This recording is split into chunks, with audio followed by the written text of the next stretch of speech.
At 5 o'clock in the morning, just as the sky was beginning to pale, I was already tiptoeing out of bed, terrified of waking my son and daughter-in-law in the master bedroom next door. My 62-year-old body wasn't what it used to be. My joints felt like rusted door hinges, creaking in silent protest with every movement. I clenched my teeth and slowly straightened my back, fumbling for my coat in the dark. The bedroom, converted from a storage closet, was less than 70 square feet. After fitting in a twin bed and a small dresser, there was barely room to turn around. 3 months ago, I had gotten the call from my son David, telling me his wife, Chloe, was about to give birth. Without a second thought, I packed a suitcase and rushed from my small town in Ohio to the city of Chicago. At the time, Chloe had wrinkled her nose and mentioned they didn't have a spare room. David had hemmed and hawed before suggesting I could make do with the storage closet for a little while. "Mom, it's just temporary," he'd said then, "just until Chloe gets through the first couple of months." I had smiled and said it was no problem, but my heart felt a sharp prick, like being jabbed with a needle. This little north-facing room was cold and damp, but compared to making things difficult for my son, this small discomfort was nothing. In the kitchen, I skillfully rinsed rice and put it in the pot, then took out the red beans I had soaked the night before. Chloe was drained after giving birth, and I had specifically looked up recipes. Oatmeal with berries and cinnamon was the most nourishing thing I could think of. While the oatmeal simmered, I started preparing other ingredients. The whole chicken for the soup was an organic one. I had a relative from back home send specially, which I'd season with thyme and rosemary. The salmon had to be fresh to be delicious, and then there was the rice pudding Chloe had specifically asked for. The dough had to be made from scratch to be perfectly soft. "Mom, why are you up so early again?" My son, rubbing his eyes, appeared at the kitchen door, his voice a low whisper. I wiped my hands. "David, you should be sleeping. It's still early, isn't it? I just put the oatmeal on, so it will be ready for Chloe when she wakes up." My son glanced at his watch, his brow furrowing. "It's only 5. You can't keep getting so little sleep. When you get older, you don't need as much sleep anyway," I said, smiling to change the subject. "Don't you have to work today? Go get washed up. I'll make you some scrambled eggs." David looked like he wanted to say something more, but he just sighed. "Chloe's been a little on edge lately. Mom, please be patient with her." My hands paused for a moment over the dough I was kneading before I continued. "I know, it's like that after having a baby. Don't you worry, your mom knows what she's doing." After my son left, the kitchen fell silent again. The only sound, the soft bubbling of the oatmeal on the stove. The sky outside gradually brightened. I gazed at the pale dawn and thought back to 30 years ago, when I had my own baby. My mother-in-law had passed away long before, so it was my own mother who came from her small town to take care of me. Every day, the first thing my husband would do when he got home from work was ask if I had gotten enough rest. Now, times had changed. I was the mother-in-law, but there was no one left to ask me if I was tired. At 7:30, the oatmeal was cooked to perfection. I ladled a bowl out to cool and prepared a few simple side dishes. Just as I set breakfast on the table, the master bedroom door opened. Chloe walked out, holding the baby, her face dark. "Chloe, you're up. The oatmeal is still warm. You should eat it while it's hot." I hurried over, trying to take the baby from her. Chloe sidestepped my hands. "It's fine, I've got him. He just fell asleep, don't wake him up." I awkwardly pulled my hands back. "Then you should eat first. I'll watch the baby." "What did you make?" Chloe glanced at the dining table, her brow tightening even more. "Is that oatmeal with berries again? I told you I don't like sweet things for breakfast." "It's good for your recovery," I explained. "I barely put any sugar in it. If you don't like it, I can make you an omelet right now. There's still filling in the fridge." Chloe waved her hand impatiently. "Forget it. I'll just eat whatever. It's not like anything you make tastes any different." I retreated silently to the side, watching as she stirred the oatmeal with her spoon, only managing a couple of bites before putting it down. My chest felt tight, as if stuffed with cotton, but I still forced a smile. "What would you like for lunch?" I was going to buy some fresh fish. "Whatever," Chloe said without looking up, her attention fixed on her phone. My son rushed through his breakfast and left for work. Before he left, all he said was, "Thanks for everything, Mom," without so much as a hug. I remember when he was little, he would wrap his arms around my neck every day before school and say, "Bye, Mommy." Now, even eye contact was rare. After clearing the breakfast dishes, I started cleaning the apartment. Chloe was allergic to dust, so I had to make the place spotless every day. I was on my knees wiping the floor when my phone rang. It was my old neighbor from back home, Brenda. "Helen, how's it going over at your son's place?" Brenda's loud voice boomed through the receiver. I glanced at the closed master bedroom door and lowered my voice. "It's going well. My grandson is just adorable." "Oh, come on," Brenda scoffed. "I know how hard these young daughters-in-law can be to deal with. You're just too nice. If I were you, I'd come home as soon as the first month is over. We're short on people in our dance class at the community center." I mumbled a few non-committal replies and hung up. When I tried to stand, a sharp pain shot through my lower back, making me gasp. I had to lean against the wall for a long moment before I could straighten up. At noon, I made 4 dishes and a soup as usual, carefully placing them on the table. Chloe sat down, holding the baby, and poked at the spinach with her chopsticks. "This is so greasy. How am I supposed to eat this?" I skimmed all the fat off. "This is a ginseng and chicken soup. It's the best for milk production." I ladled a bowl of soup for her. Chloe reluctantly took a few sips, then suddenly pushed the bowl away. "It's too salty. Did you make this according to your generation's taste again?" All the websites say new mothers need a bland diet. I was stunned. I hadn't even dared to put much salt in the soup. "Then I'll make you some simple zucchini soup instead. Zucchini is also good for milk." "Don't bother. I don't have an appetite," Chloe said, standing up. "I'll just order something from DoorDash. You can figure out your own lunch." Watching her back as she returned to the bedroom, I stood frozen, unsure whether to put down the soup ladle or keep holding it. In the end, I quietly cleared away the untouched meal and sat alone on a small stool in the kitchen, forcing down a few bites of cold rice. In the afternoon, while Chloe and the baby were napping, I hurried out to the grocery store. The March wind still carried a chill, but it felt warmer than the atmosphere inside the apartment. As I passed the community park, I saw several women my age playing with their grandchildren, their laughter carrying on the wind. I stopped and watched for a moment, a sharp pang of envy in my heart. On my way home, my phone buzzed. It was a text from my son. "Mom," Chloe said lunch wasn't to her taste. "Please be more mindful in the future. She's very sensitive right now while she's nursing." I stared at the screen, my fingers trembling as I typed back, "Okay, Mom understands." I wanted to say more, but it felt pointless. I just sent a smiley face emoji. That evening, my son worked overtime and didn't get home until after 9 o'clock. I reheated the dinner for him.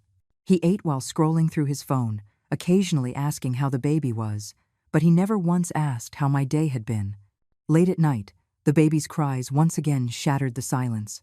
I shot up from my bed like a reflex, threw on my coat, and ran towards the master bedroom. Pushing the door open, I saw Chloe impatiently patting the baby, muttering, "Why are you crying again?" "Let me," I said, reaching for my grandson. "You get some rest." "What are you doing?" Chloe's voice suddenly rose. "Barging in here in the middle of the night, you scared me to death." I froze. I heard the baby crying. "So what if he's crying? The doctor said you're not supposed to pick him up every time he cries. You'll spoil him." Chloe glared at me. "Your old-fashioned methods are completely outdated." Just then, my son woke up. He sat up groggily. "What's going on?" "Your mother is trying to interfere with how I raise my child again with her old ways," Chloe complained immediately. David rubbed his eyes, his tone reproachful. "Mom, how many times do I have to tell you?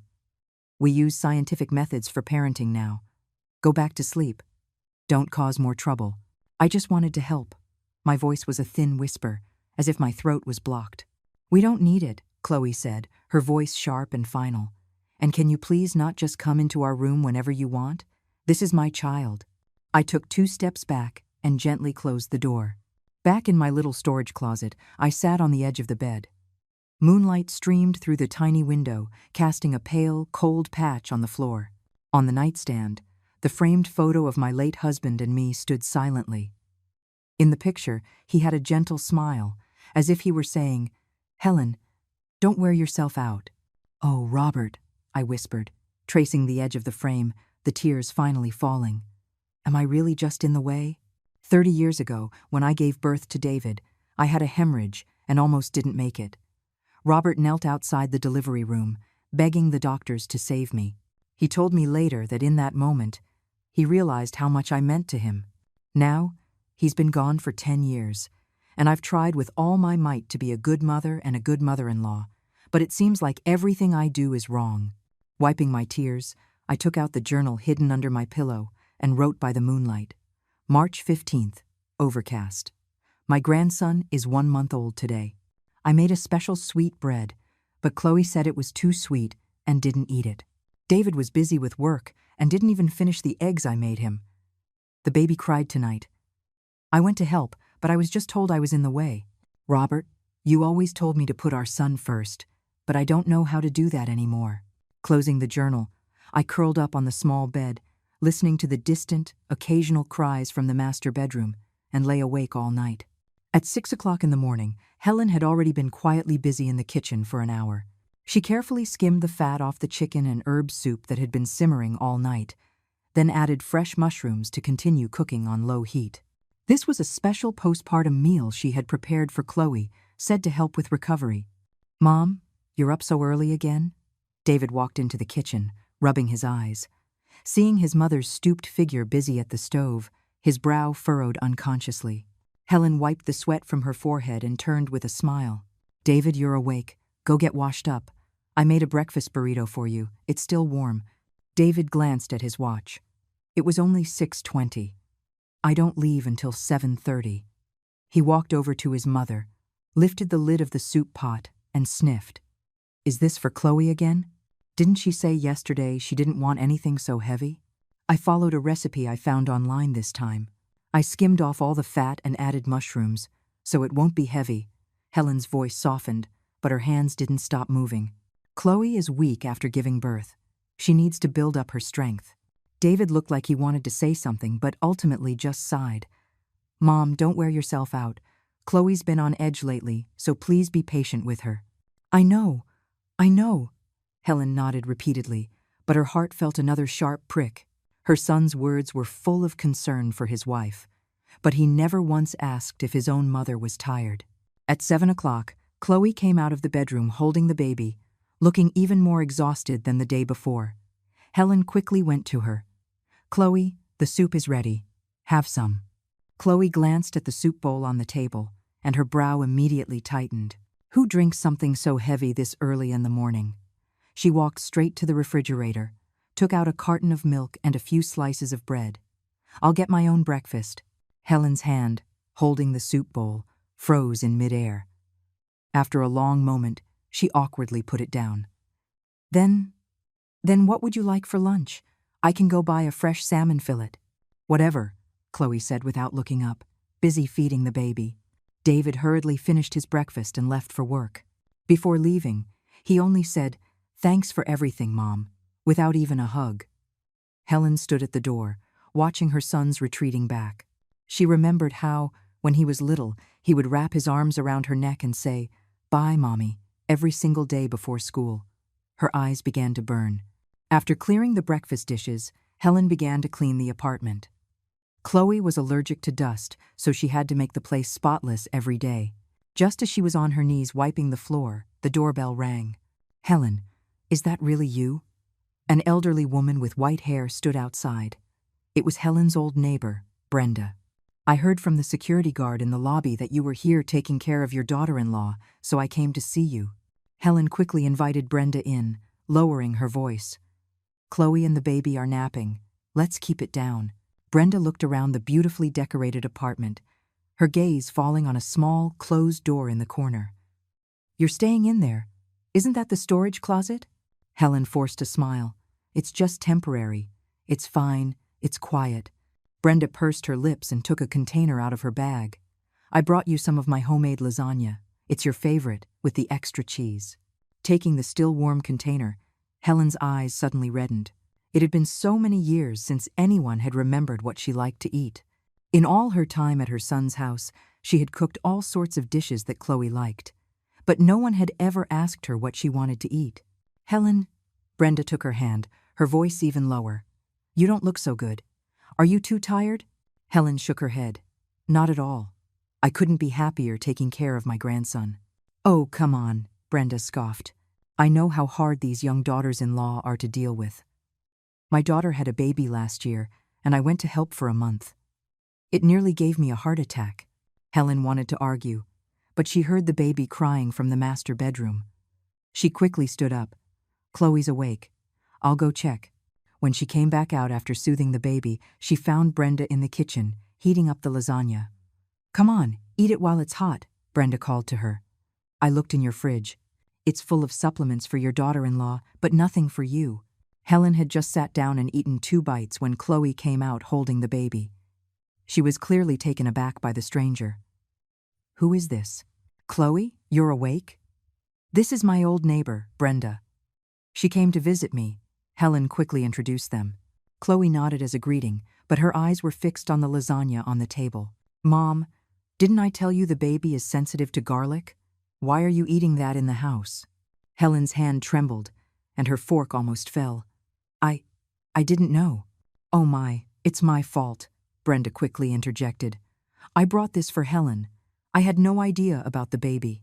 Chloe didn't say anything else, just turned and went back into the bedroom, but the force with which she closed the door was noticeably louder than usual.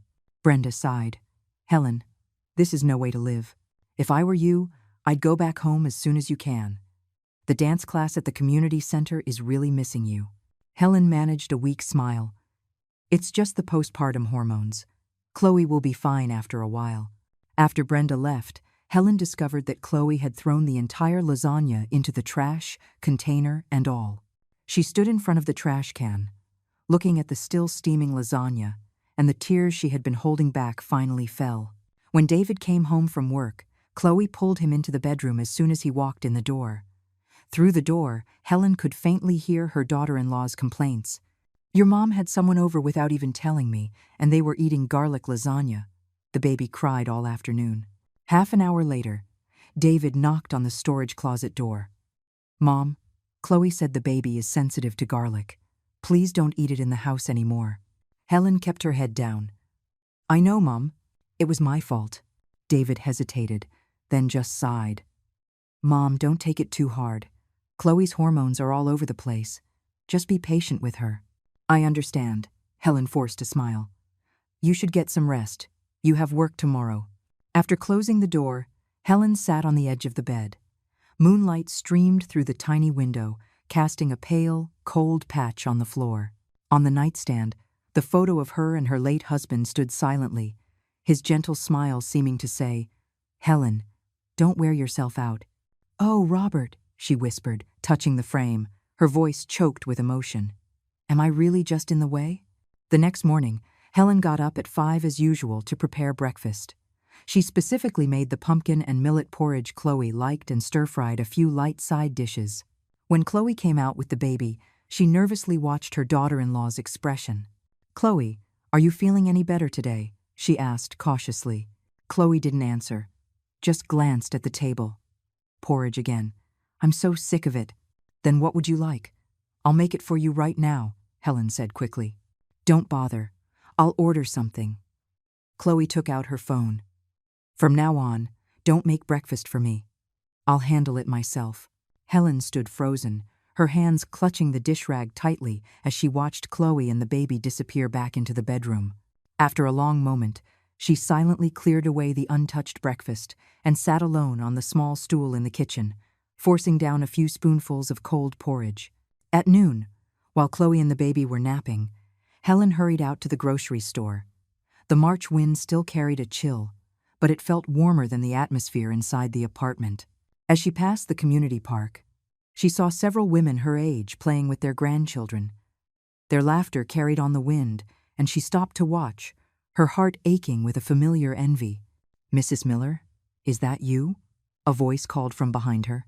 Helen turned to see a well-dressed, middle-aged woman looking at her with pleasant surprise.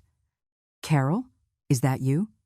She recognized her as a former colleague from the school where she used to teach. "It really is you," Carol said warmly, taking her hand. "I heard you went to your son's to help with the new baby. I can't believe I ran into you here." They chatted for a few minutes, and Carol invited her to the Retired Teachers Association event next week. "Our choir is looking for a lead singer, and you were always the golden voice of our school." Helen hesitated. "I have to take care of my daughter-in-law and grandson. I probably don't have time." "It's just for one morning," Carol urged. "You should have a life of your own, too." "Which building does your son live in?" "I can come pick you up." Helen vaguely avoided giving a direct answer, just saying she would think about it. After saying goodbye to Carol, she continued toward the grocery store, a long-forgotten sense of anticipation stirring in her heart. As she passed the community bulletin board, a flyer for the local community college's senior program caught her eye. She stood there for a long time, and when no one was looking, she quietly folded the flyer and put it in her pocket. On the way home, Helen's phone buzzed. It was a text from her son. "Mom, Chloe said she wants spicy Cajun shrimp pasta for lunch. Remember to make it." She replied with a simple, "Okay," then added, "David, there's a retired teachers event next week," Mom was thinking. She stopped, her fingers hovering over the screen. After a moment, she deleted the words she had typed and just sent back the okay. When she got home, Helen found that Chloe was already awake and watching TV in the living room. She quickly put down her grocery bags. "Chloe, you're awake. I'll go make the pasta now." "Don't bother," Chloe said without looking up. "I already ordered takeout." Helen stood there, not knowing what to say. Just then, the baby started to cry. Her first instinct was to go and pick him up, but Chloe beat her to it. "I'll get him." Chloe's tone was firm. "The doctor said not to pick him up right away when he cries. You'll spoil him." Helen awkwardly retracted her hands. "Then, I'll go start dinner." Walking into the kitchen, she realized her palms were sweaty. She took the crumpled community college flyer from her pocket, looked at it again, and finally, with a sigh, tucked it into the deepest compartment of her wallet. At dinner, David managed to come home on time for once. Helen had made his favorite pot roast and steamed fish, watching him with anticipation. "David, try this fish. I picked it out special at the market today." She placed a piece of fish in her son's bowl. David nodded but then passed the piece of fish to Chloe. "Chloe, you eat more." Chloe frowned. "I ordered that shrimp pasta. I can't eat this much." Throughout the meal, David barely touched his food, preoccupied with answering work messages on his phone. When Helen cleared the table, she found that the dishes she had so carefully prepared were almost untouched. Later that night, Helen was once again awakened by the baby's crying. She tiptoed to the master bedroom door and heard Chloe's impatient shushing and David's groggy complaints. She raised her hand to knock, but then remembered Chloe saying not to pick him up every time he cried. In the end, she just stood outside the door, her heart breaking as she listened to her grandson's piercing cries. Back on her small bed, Helen tossed and turned, unable to sleep. She took out her journal and wrote by the moonlight, March 20th, overcast. "I ran into Carol today. She invited me to a retired teachers event." I hesitated, afraid of causing trouble for David. "Robert, do you think I should go? Sometimes I feel like a complete stranger here, like I don't even have the right to hold my own grandson." Closing the journal, she looked out at the sliver of a moon in the sky and suddenly remembered something her husband used to say. "Helen, you live your life once. You have to live a part of it for yourself." Helen was jolted awake by a sharp pain in her lower back. She struggled to get out of the narrow bed and saw it was only 4:30 in the morning. The world outside was still dark, with only the dim yellow glow of a streetlight filtering through the small window. She rubbed her aching back and tiptoed out of the storage closet. Her grandson had cried until midnight, and she had barely slept. As she passed the master bedroom, she paused, pressing her ear to the door. Hearing no movement inside, she continued to the kitchen. Today, she planned to make the sweet rice pudding Chloe had mentioned a few days ago, which was supposedly good for milk production. She carefully took out the fermented rice she had prepared the night before, kneaded a small ball of glutinous rice flour, and began rolling it into tiny balls. Mom, why are you up so early again? David's voice from behind her made her jump, and one of the small balls fell to the floor. David, you scared me. Helen patted her chest. I was thinking of making some rice pudding for Chloe. I heard it's good for milk production. David glanced at the clock. It wasn't even 5. You should go back to sleep. He paused. Oh, by the way, Chloe said her mom is coming to see the baby today, so you should prepare a few more dishes.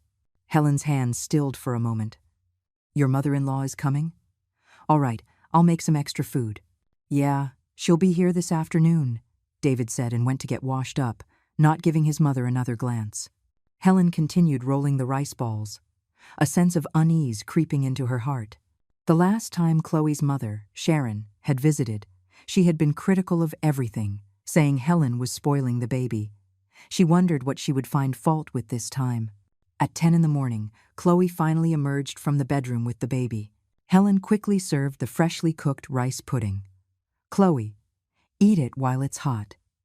I followed a recipe I found online. Chloe took one bite and frowned. It's too sweet, and the fermented taste is too strong.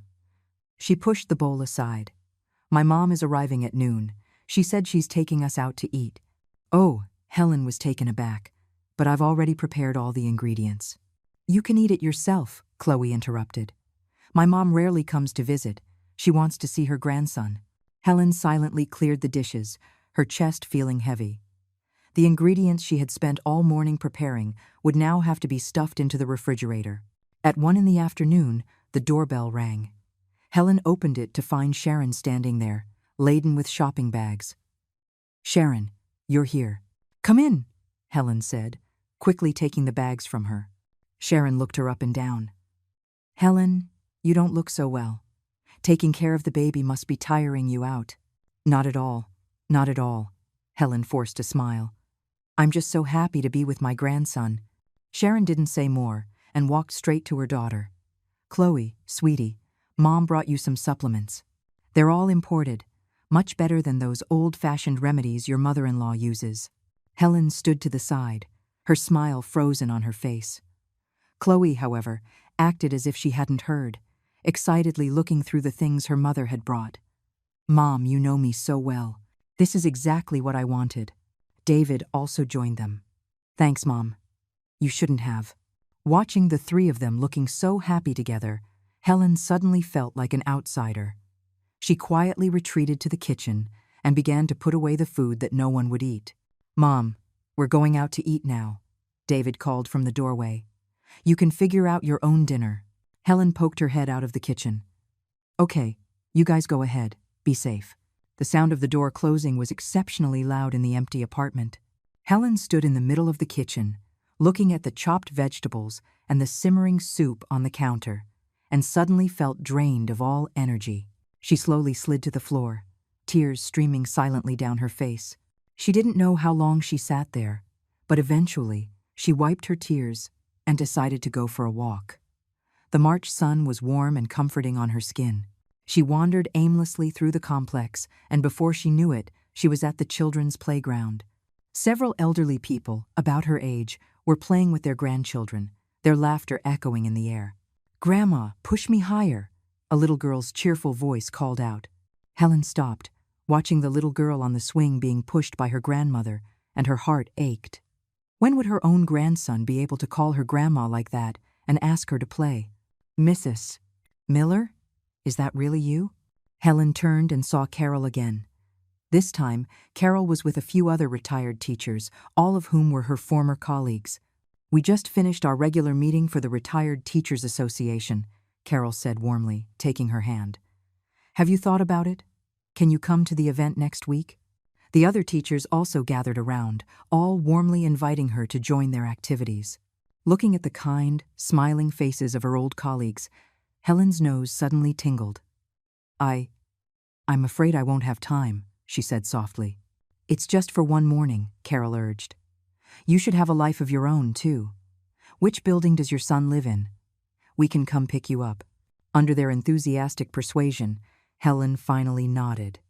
Okay, I'll go. She left her son's address, a long-forgotten sense of anticipation blooming in her heart. It was already 5 in the afternoon when she returned home. Opening the door, she heard Chloe and her mother laughing in the master bedroom. She tiptoed to the kitchen and started preparing dinner, even though she knew it was likely no one would eat it. Sure enough, at 6:30, David sent a text. "Mom, we're eating out. You can handle your own dinner." Helen replied with an okay and sat alone on the small kitchen stool, silently eating the leftovers from lunch. Just then, the master bedroom door opened and Chloe and her mother walked out. "Sharon, I cut some fruit. Have some." Helen quickly stood up. Sharon waved her hand. "No thanks. We just ate." She looked Helen up and down. "Helen, you've been wearing that sweater for a few days, haven't you? You need to be mindful of hygiene when you're around a baby." Helen looked down at the sweater she had worn twice, and her face flushed. I'll go change right now." "Mom," Chloe said suddenly, "you can sleep in the master bedroom with my mom tonight. David and I will take the sofa bed. That storage closet is too small. My mom won't be used to it." Helen was stunned. "Then, where do I sleep?" "You can just make do in the storage closet for one night," Chloe said, as if it were the most natural thing in the world. Sharon chimed in. "That's right. My back is bad. I can't sleep on such a small bed." Helen stood there, feeling as if all the blood in her body had frozen. She opened her mouth, but no words came out. "It's settled then," Chloe said, pulling her mother toward the master bedroom. "Mom, let me get you a new pair of pajamas." Helen watched them walk into the bedroom and close the door, and her tears began to flow again. She slowly walked back to the storage closet and sat on the small bed, looking at the photo of herself and her late husband, her heart twisting in pain. "Robert," she whispered, touching the frame, her voice choked. "Am I really that useless?" Late at night, Helen was awakened by the sound of voices. She tiptoed to the master bedroom door and heard Chloe and her mother talking. "Mom, you should stay a few more days," Chloe's voice said. "My mother-in-law doesn't know anything. All her methods for taking care of the baby are old-fashioned." "I can stay 3 days at most," Sharon replied. "Your father is home alone. I can't leave him for too long." "Then what should I do?" Chloe complained. "My mother-in-law can't even change a diaper properly and always uses her outdated methods." "Just put up with it," Sharon advised. "Once the first couple of months are over, send her back. You have to raise the child yourself. The elderly can't do it right." "That's what David said too." Chloe's voice was tinged with satisfaction. "He says his mom is uneducated and stubborn. If it weren't for the fact that she can help out, he would have sent her back to her small town a long time ago." Standing outside the door, Helen felt her entire body go cold. She couldn't believe her ears. These were the words of the son she had raised with all her love and effort. "Your mother-in-law has given you guys a lot of money over the years, hasn't she?" Sharon asked. "She did it willingly," Chloe said dismissively. "David is her only son. Who else would she give it to? Besides, what's that little bit of money? It's not even enough to buy a bathroom in this city." Helen clamped her hand over her mouth, afraid she would cry out. Over the years, she had given almost all her savings to her son for his house and wedding, while she herself lived in the old house her husband had left her, never even buying herself new clothes. "All right, don't think too much about it," Sharon comforted her daughter. "It'll get better when the baby is older. That old house your mother-in-law lives in is in a good location. It's bound to appreciate in value." Helen couldn't listen anymore. She stumbled back to the storage closet, closed the door, and sobbed silently. She finally understood. In the eyes of her son and daughter-in-law, she was nothing more than a free nanny, and an annoying one at that. The next morning, Helen still got up on time to prepare breakfast. She made the soy milk and fried dough sticks that Sharon liked, and also cooked some porridge. When the 3 of them came out of the master bedroom, she forced a smile. "Sharon, breakfast is ready." Sharon glanced at the table. "Oh, we're meeting Chloe's cousin for brunch. We won't be eating at home," Chloe added. "Mom, you can eat it yourself. We won't be back for lunch either." David didn't say a word the entire time. He just quickly drank a glass of soy milk and left with them. Helen stood at the dining table, looking at the full spread of breakfast that no one would eat, and suddenly felt dizzy. She held onto a chair and slowly sat down, her tears dripping into the bowl of porridge. In the afternoon, while they were all out, Helen took out her phone and called Carol. "Carol, about the event next week, I'll definitely be there." After hanging up, she took out the community college flyer from her wallet and read it carefully one more time. Finally, she dialed the number for the community college and inquired about registration. That evening, when David's family and Sharon returned, they found a lavish dinner on the table, but Helen was nowhere to be seen. There was a note on the table. "I went out to buy something. Dinner is on the table. Just heat it up." David frowned. "Where did Mom go?" "Who cares?" Chloe said nonchalantly. "Let's eat. The seafood my mom brought is getting cold." At that moment, Helen was sitting on a bench in the community park, watching the sunset. She held a new notebook in her hand and was writing in her journal, March 25th. Clear. "Today I heard things I shouldn't have, and I finally understand my place. Robert, do you think it's time for me to live for myself?" Closing the journal, she looked up at the sky. The evening clouds were exceptionally brilliant.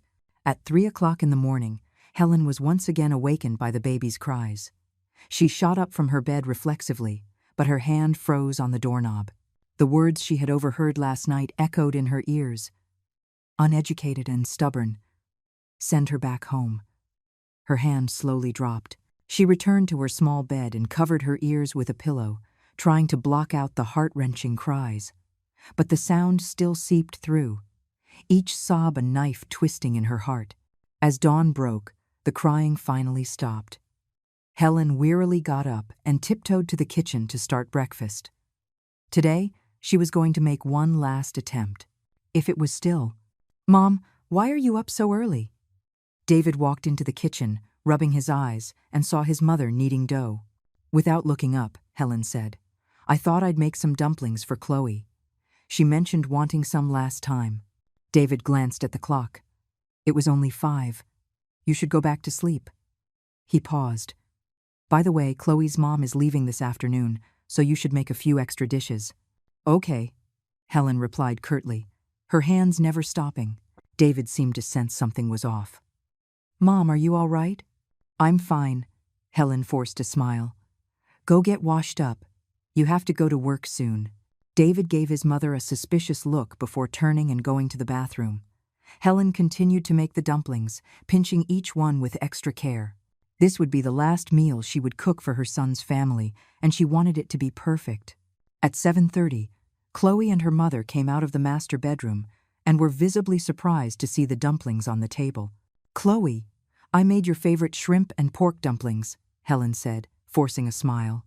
"Eat them while they're hot." Chloe hesitated for a moment, then picked one up and tried it. "They're okay, I guess." She turned to her mother. "Mom, you try one." Sharon ate one and nodded. "Helen, your skills are not bad." Helen stood to the side, a mix of emotions swirling inside her as she watched them eat her dumplings. This was the first time in all these days that her daughter-in-law had given her any sort of approval, and it was on the day she had decided to leave. In the morning, while Chloe and her mother went out shopping, Helen began to pack her things. There wasn't much to pack. She had only brought a small suitcase. She cleaned the storage closet until it was spotless, not leaving a single hair behind. At 3 in the afternoon, Sharon was ready to leave. Helen stood at the door and politely saw her off. "Sharon, travel safely." Sharon nodded. "Thank you for your hard work, Helen. Take care of yourself." Helen smiled but said nothing. She knew this was the last time they would see each other. That evening, David came home on time for once. Helen had prepared a feast, his favorite pot roast, steamed fish, and the hot and sour soup Chloe liked. "Mom, what's the occasion? Why so much food?" David asked, surprised. Helen smiled. "No reason. I just felt like cooking." Even Chloe offered a rare compliment. "It smells really good." The meal was relatively peaceful. David even served his mother food several times. Helen looked at her son's familiar yet distant face, a pang of sorrow in her heart. This was the child she had raised, yet he had become someone else's husband, someone else's father, but no longer her son. After dinner, Helen insisted on clearing the dishes and even cut fruit for everyone. As she carried the fruit platter into the living room, she heard Chloe talking to David. "Honey, the baby is getting bigger. We need to clear out the storage closet to make it a nursery." Chloe's voice was clear. David hesitated. Then where will Mom sleep? She's supposed to go home after the first couple of months anyway, Chloe said dismissively. We can take care of the baby ourselves. Helen stood at the kitchen doorway, the fruit platter trembling in her hands. She took a deep breath and walked out. Have some fruit. Chloe glanced at her and said suddenly, Mom, the baby needs more space. We're planning to turn the storage closet into a nursery. For tonight, you can just sleep in the hallway. It's only for a few days. Helen froze, the fruit platter nearly slipping from her grasp. She looked at her son, hoping he would say something, but David avoided her gaze and mumbled, Mom, just make do. The baby really does need the space. Helen felt her entire body go numb. She slowly put down the fruit platter, her voice barely a whisper. Okay, I'll go get my things. When she came out of the storage closet with her bedding, David was waiting in the hallway. He handed her a pillow. Mom, it's just for a few days. You. Helen took the pillow, but then heard Chloe call from the bedroom. David, the baby's crying again. David turned to go, but then looked back and added, Mom, have some self-awareness. Don't always try to interfere in our lives. That sentence was the last straw, crushing the final shred of hope in Helen's heart. She stood in the hallway, clutching her bedding, watching her son's retreating back as tears streamed silently down her face. Late at night, Helen lay on the makeshift bed in the hallway, tossing and turning. Moonlight shone through the window, casting dappled shadows on the floor. She took out her phone and checked the time. 2 a.m. In a few more hours, the sun would rise. She quietly got up and walked to the storage closet, gently pushing the door open. By the moonlight, she looked at the small space she had lived in for nearly 2 months, her heart filled with a complex mix of emotions. Here, she had endured the most humiliating days of her life and also faced the cruelest truth. Returning to the hallway, she took out the small notebook she always carried and began to write a letter. She wrote and paused, tears blurring her vision several times. After finishing the letter, she folded it, placed it in an envelope, and then took out another small notebook. This was her ledger from over the years, recording every penny she had given to her son. At 4 a.m, Helen had quietly packed her suitcase. She took one last look at the closed master bedroom door, placed the letter and the ledger in a prominent spot on the dining table, and then, pulling her suitcase, gently closed the front door behind her. As the elevator descended, Helen felt her heart sink with it. But when the doors opened on the ground floor, an unprecedented sense of relief washed over her. She took a deep breath and stepped out of the apartment building. The sky was already turning a pale gray. A new day was about to begin. Helen hailed a cab. To the train station, please. As the taxi drove away from the complex, she took one last look back at her son's window. It was still dark. No one had noticed she was gone, and no one would care. On the train, watching the scenery fly by, Helen's tears finally broke free. She took out her phone and sent one last text message to her son. David, Mom is going home. Please read the letter and look at the ledger on the table. Take care. After sending the message, she turned off her phone. From now on, she would live for herself. Meanwhile, at David's home, David? Where's your mom?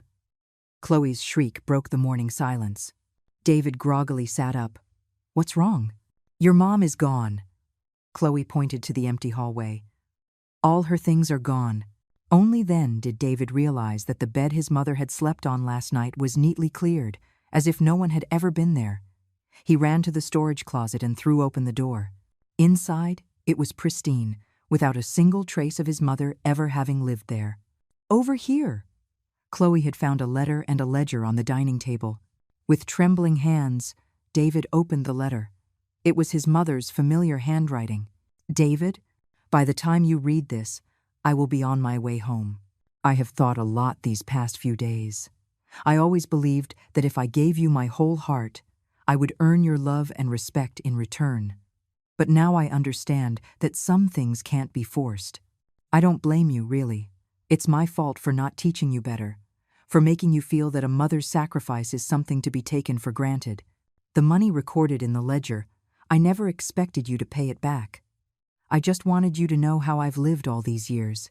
I am old now, and I don't have many years left. I want to live for myself for once. Don't worry, I will take care of myself. You need to live your life well, too. That's all. The train is about to leave. Mom. David's hands shook as he looked at the ledger, his face growing paler and paler. It meticulously recorded every sum of money his mother had given him over the years. Down payment on the condo, $50,000. Renovations, $25,000. Wedding, $15,000. Monthly living expenses, $300. On the last page, it read, second mortgage on the old house, $30,000, due next year. So much. David's hands started to tremble. Where did Mom get so much money? Chloe leaned over to look. It's only a few $100,000. What's the big deal? David whipped his head up, his eyes bloodshot. My mom's pension is only $500 a month. This money was her entire life savings, and the survivor benefits Dad left her.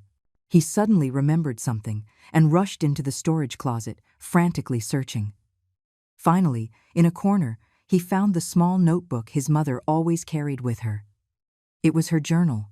With trembling hands, David opened it to the last page. It was dated March 30th, overcast. Today David told me to sleep in the hallway. He told me to have some self-awareness.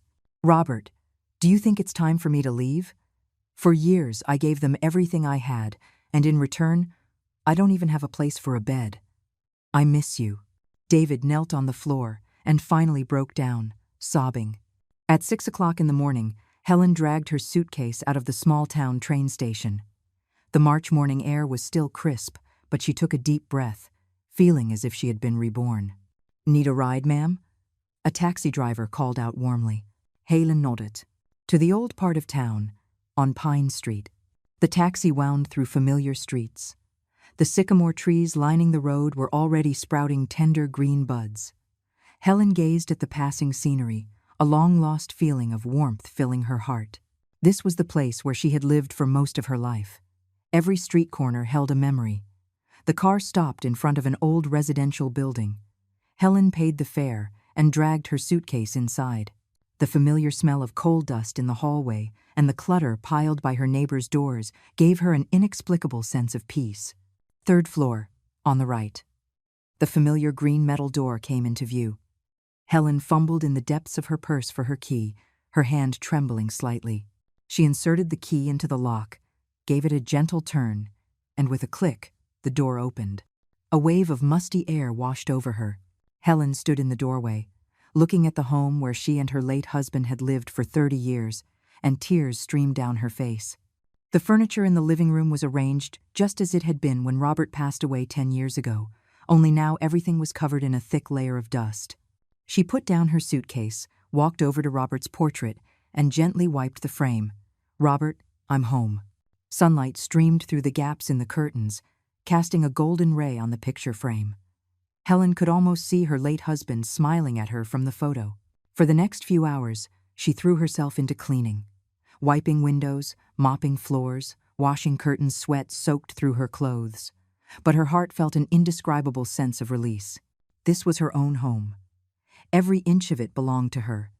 She didn't have to walk on eggshells for anyone. By noon, the house was finally clean again. Helen took a hot shower, changed into fresh clothes, and then cooked herself a bowl of noodles. It was the first meal she had made for herself in months. She had only taken a couple of bites when the doorbell rang. Puzzled, Helen opened the door to see her neighbor, Linda, standing outside, her face lit with surprise. Helen, you're really back. I saw your window open from downstairs and thought my eyes were playing tricks on me. Linda, Helen smiled in greeting. Come on in. Linda looked her up and down. You've lost so much weight. Did things not go well at your son's? Helen's smile faltered for a second before she shook her head. Everything was fine. I just missed home. Linda seemed to sense something but didn't press. Well, it's good you're back. The community college is starting new classes next week. Have you signed up? The community college. Helen remembered the flyer she had carefully saved. I was just planning to look into it. They chatted for a while, and as Linda was leaving, she said, Come over for dinner tonight. My daughter and grandson are coming over. Helen was about to decline, but the word grandson made her heart ache. She nodded. Okay, I'll be there. After closing the door, Helen returned to the table and found her noodles had gone cold. She reheated them and finished the bowl in silence. As she was washing the dishes, her phone rang. It was her son. Helen stared at the name David on the screen, her finger hovering over the answer button, hesitating. The phone rang, stopped, rang again, and after the third time, it finally fell silent. She let out a long breath, but also felt a pang of disappointment. Putting the phone down, she walked over to her desk, took out the community college flyer from a drawer, and began to read it carefully. At 3 p.m, Helen arrived at the county community college.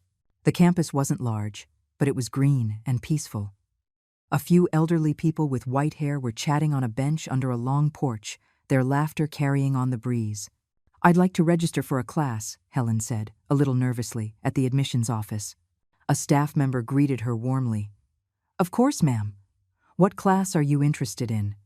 We have calligraphy, painting, dance, music. Helen's eyes were drawn to a traditional ink wash painting on the wall. What class is that? That's a piece by a student in our Chinese brush painting class, the staff member explained. Are you interested in painting? Helen nodded. When she was young, she had loved to draw, but after getting married, she was so busy with work and family that the hobby had long been forgotten. After she filled out the registration form, the staff member said, Classes start next Monday. Please remember to bring your painting supplies. Leaving the community college, Helen felt much lighter. On her way home, she stopped by the supermarket to pick up some groceries and essentials. As she passed the baby aisle, she couldn't help but stop, looking at the adorable little clothes, her grandson's smiling face flashing before her eyes. My baby, she whispered to herself, then shook her head and quickly walked away. Back home, Helen began to unpack her suitcase. When she pulled out her journal from the bottom, she hesitated for a moment before opening it. The last entry chronicled that painful night being kicked out of the bedroom, her son's words about having self-awareness.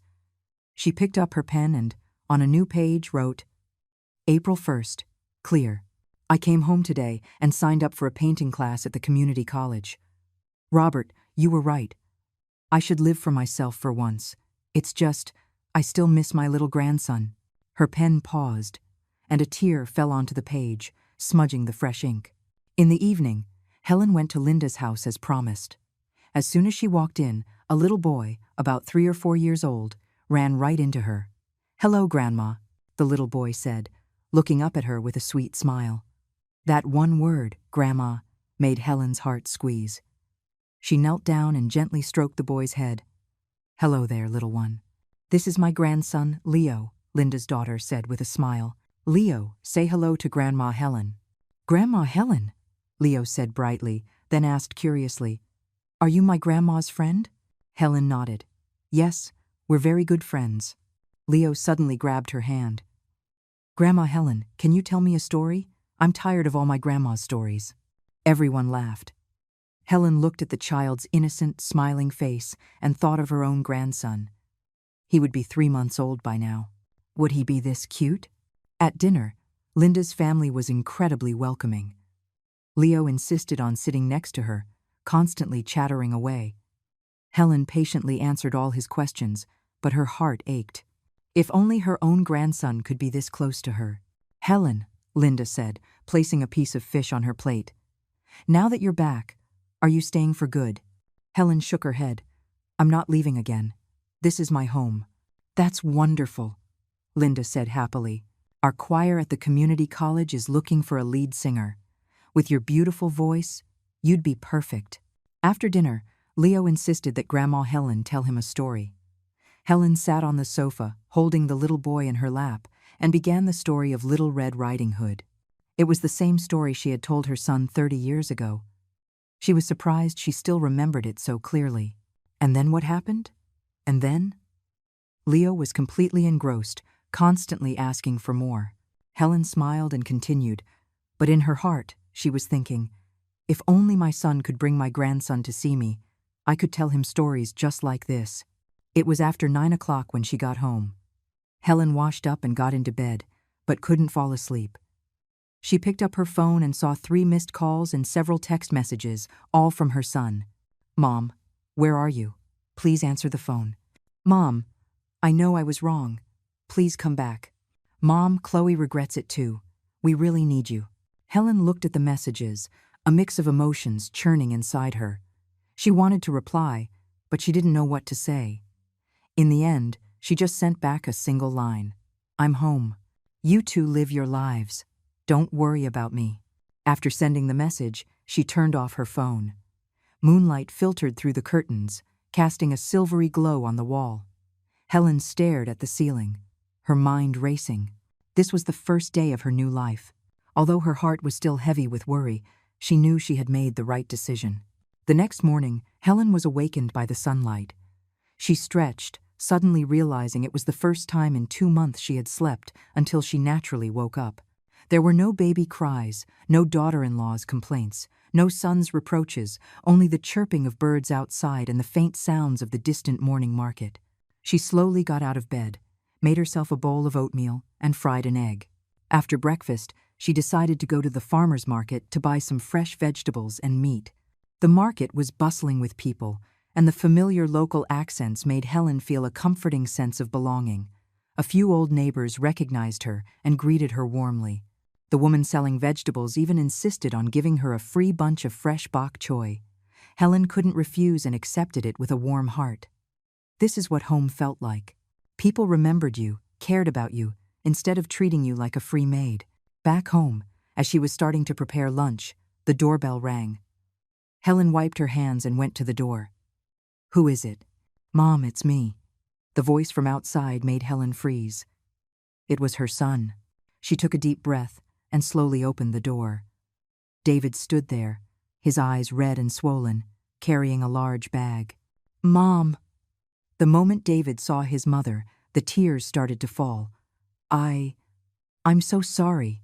Helen stood in the doorway, not immediately letting him in. She looked at the child she had raised with so much love and effort, her heart a mix of pain and anger. "How did you find me?" I went to the school where you used to work. Carol told me you might have come home," David said, his voice choked. "Mom, I was wrong. I really know I was wrong." Helen sighed and stepped aside to let him in. As soon as David entered, he knelt on the floor. "Mom, hit me, scold me. I'm not human." Seeing her son crying so wretchedly, Helen's eyes also reddened, but she didn't immediately forgive him as she would have in the past. Instead, she said calmly, "Get up. The floor is cold." David stood up and took a picture frame out of the bag. "Mom, I brought the photo of you and Dad. And your journal." Helen took the frame and gently stroked the image of her late husband's smiling face. "You read my journal." David lowered his head in shame. "I did. Mom, I didn't know you were so unhappy. I'm a monster." "David?" Helen looked at her son, her voice soft. "I don't blame you. Really. It's my fault for not teaching you better, for making you feel that a mother's sacrifice is something to be taken for granted." "No, it's not your fault," David said emotionally. "It was me. I was so blind, listening to Chloe, and treating you. He couldn't go on and started crying again. Helen poured him a glass of water. "Drink some water. Have you eaten?" David shook his head.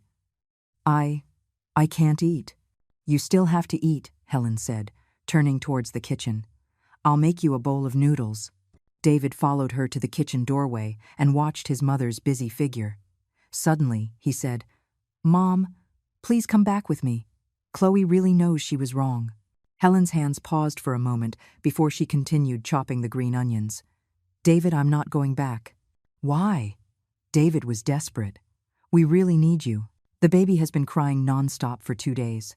Chloe is sick with exhaustion." Helen turned around and looked at her son calmly. "So, what you need is a nanny, not a mother, right?" David was stunned, then lowered his head in shame. "No, that's not it." "David," Helen said softly, "I'm old now, and I don't have many years left. I want to live for myself for once. Don't worry, I will take care of myself." "Then, when will you come back to visit?" David asked cautiously. Helen shook her head. "I won't be back for a while. If you miss me, you can bring the baby here to see me. David wanted to say more, but seeing the firm look in his mother's eyes, he finally just nodded. At lunch, David devoured the noodles his mother made, crying as he ate. "Mom, your noodles are so good. I haven't had noodles this good in so long." Helen looked at her son, her heart a mix of pity and helplessness. This man, who was already a father, was still like a child in front of her. In the afternoon, David had to leave. Before he went, he begged his mother for forgiveness again and again and promised to bring the baby to visit often. After seeing him off, Helen stood by the window, watching her son's retreating figure, and the tears finally came. She knew that her son was truly sorry this time, but she couldn't just unconditionally forgive and give everything again. Some wounds take time to heal, and some relationships need distance to mend. That evening, Helen took out her new painting supplies and began to practice basic brushstrokes. Though her hand was a bit shaky and her lines weren't smooth, she was completely absorbed. This was the beginning of her new life. It was a late start, but it was better than never starting at all. Before bed, she wrote in her journal, April 2nd, clear. David came to see me today. He cried so hard. Robert, do you think I should forgive him? I think I'll wait and see. Tomorrow I'm going to buy some flower seeds and fix up the balcony. Spring is here. It's time to plant some flowers. After writing, she closed the book, turned off the light, and went to sleep. The gentle moonlight fell on her bed, like her late husband's hand, softly patting her to sleep. 3 months later, the summer sun streamed into the community college's exhibition hall.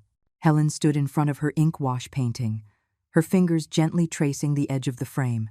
This piece, titled New Life in the Spring Mountains, had taken her 2 months to complete and was now the centerpiece of the retired teacher's art exhibition. Helen, your paintings are getting more and more profound, Carol said, walking over and handing her a cup of tea. Especially the use of empty space here. It's so full of meaning. Helen took the cup and smiled modestly. I'm still learning. It's all thanks to Mr. Peterson's guidance. You're too humble, Carol said in a lower voice. I heard that an expert from the Arts Council saw your painting and wants to invite you to participate in a joint exhibition next month. Helen's eyes widened in surprise. Really? But I've only been learning for a few months. Talent has nothing to do with how long you've been learning, a cheerful voice said from behind her. Helen turned to see her painting instructor, Mr. Peterson, walking towards her with a smile. Helen, I've already recommended this painting of yours to the city's senior program. They want to invite you to be a guest lecturer. Helen's hand trembled, and she almost spilled her tea. Me? A teacher? No, I'm just a beginner. You'd be more than qualified to teach retirees, Mr. Peterson insisted. You have over 30 years of experience teaching English.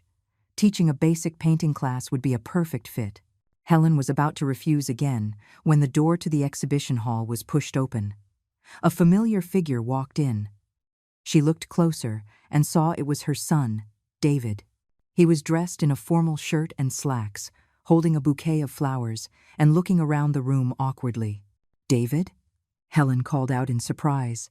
David's face lit up when he saw his mother, and he walked over quickly. Mom, I came to see your art show. He handed her the flowers. Congratulations. Helen took the bouquet, momentarily at a loss for words. For the past 3 months, her son had called every week, but he had never come to see his painting. Today, what was this? Who is this? Carol asked curiously. This is my son, David, Helen introduced them. David, this is Carol, my former colleague. David shook her hand politely. Nice to meet you, Carol. Thank you for taking care of my mother. Carol gave him a meaningful look. Your mother is the star student here now. Not only is she a great painter, but she's also organized a volunteer tutoring program for at-risk kids. Just last week, she gave a wonderful literature lesson. David looked at his mother in astonishment. Mom, you're that busy? Helen felt a little embarrassed. It's just some small things to pass the time. It's not small at all, Mr. Peterson interjected.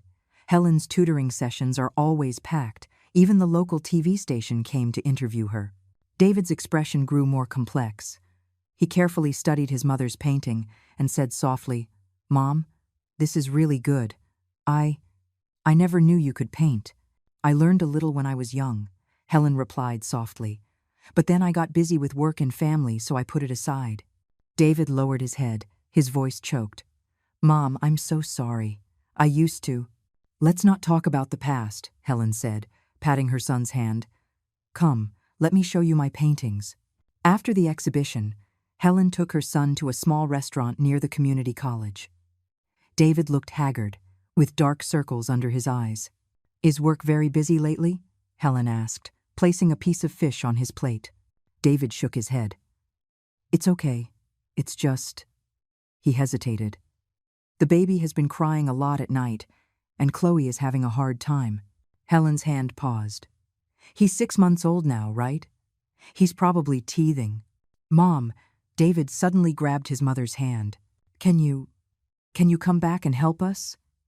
Just for a few days. Chloe is really exhausted. Helen looked at her son's pleading eyes, her heart aching, but she gently pulled her hand away. David, I have my own life now. You can hire a nanny. We did, David said urgently. We've been through 3 of them, and Chloe isn't happy with any of them. She says they're not professional enough. Only you, David. Helen interrupted him. It's not that I'm being heartless, but it wouldn't be good for anyone if I went back. You two need to learn to take care of the baby yourselves. David's shoulders slumped. Mom, are you still angry with me? Helen shook her head. I'm not angry anymore. But I can't go back to the way things were. I have my classes, my tutoring, and next week I have to go to the city for the art exhibition. The art exhibition? David looked up. The one Carol mentioned? Yes, Helen nodded. Mr. Peterson recommended me. I wasn't going to go, but… Mom, that's amazing, David said suddenly, his eyes shining with sincerity. I'm so proud to have a mother like you. Those words made Helen's eyes well up instantly. She lowered her head to hide her emotions. Hurry up and eat. The food is getting cold. After the meal, David insisted on driving his mother home. On the way, he said hesitantly, Mom, actually, I came today because I wanted to ask you for a favor. Helen glanced at him. What is it? Next week is the baby's 6-month birthday, David said cautiously. We want to have a small party. Can you come? Helen's steps slowed. She desperately wanted to see her grandson, but she was afraid of returning to that environment. It's just for one meal, David added quickly. You don't have to stay over. I'll drive you there and back myself. Chloe really misses you too. Helen knew her son was lying. How could Chloe miss her? But the thought of her 6-month-old grandson softened her heart. All right, I'll go, but just for the meal. That's great. Thank you, Mom. David was overjoyed. Back home, Helen stood on the balcony, watching her son's car drive away, her heart a mix of emotions.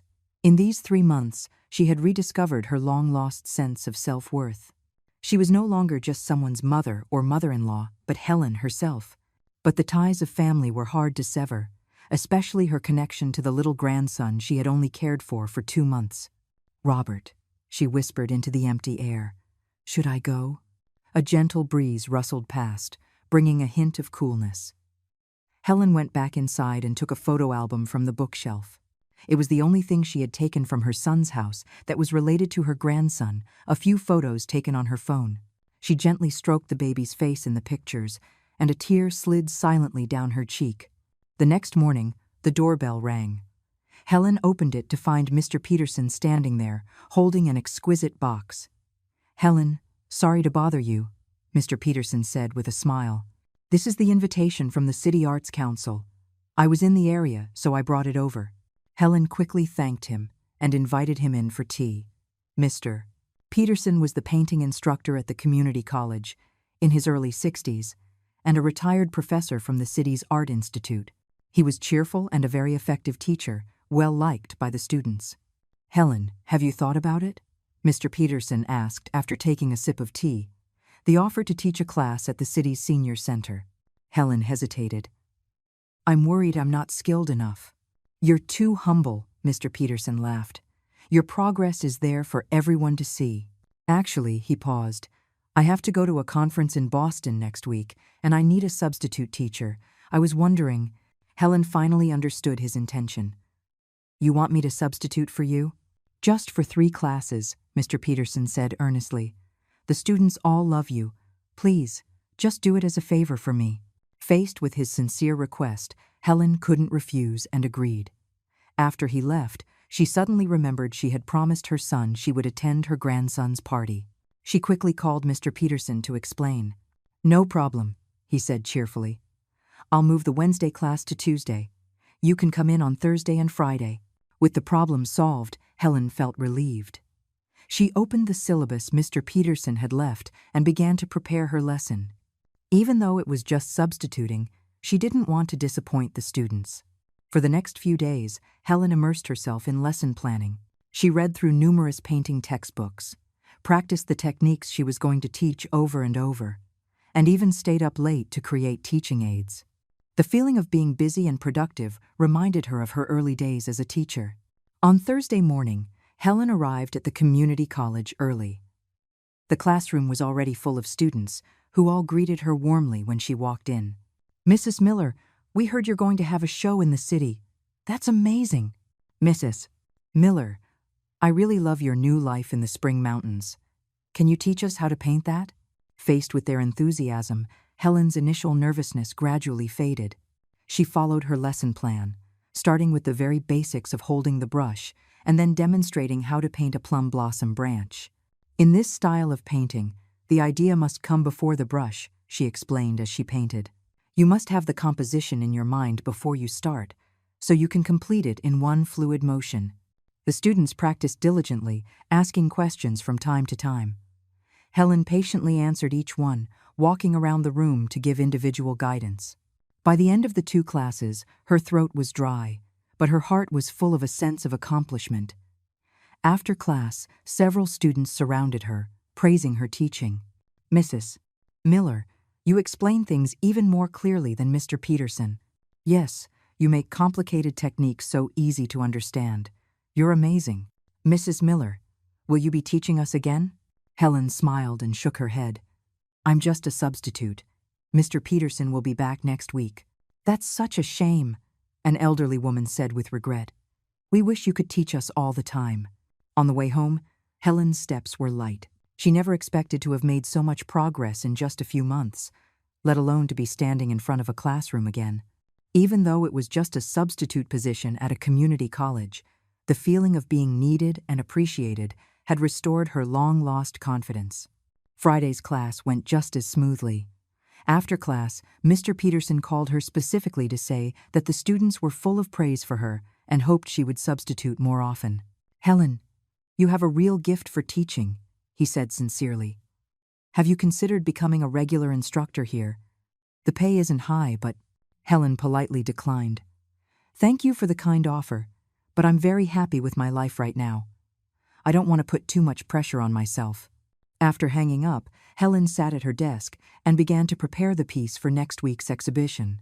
She decided to paint a new landscape with the theme of rebirth, the rebirth of her artistic career and the rebirth of her life.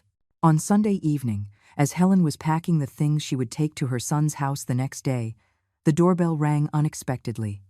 She opened the door to find her son's family of 3 standing outside. Chloe was holding the baby, her face pale and her eyes red and swollen, as if she had been crying. David stood beside her, looking awkward. Mom, David said softly. We came to pick you up early. Helen was stunned, but we agreed on tomorrow. Chloe suddenly stepped forward, her voice choked. Mom, I'm so sorry. I was wrong. And with that, she knelt on the floor. Helen was shocked and rushed to help her up. What are you doing? Get up. But Chloe refused to get up, crying. Mom, I read your journal and the ledger. I'm not human. The baby in her arms was startled and began to cry as well. Helen's heart ached. She took her grandson from Chloe. Let's go inside first. Once inside, Chloe cried even harder. She haltingly described the chaos at home over the past few months.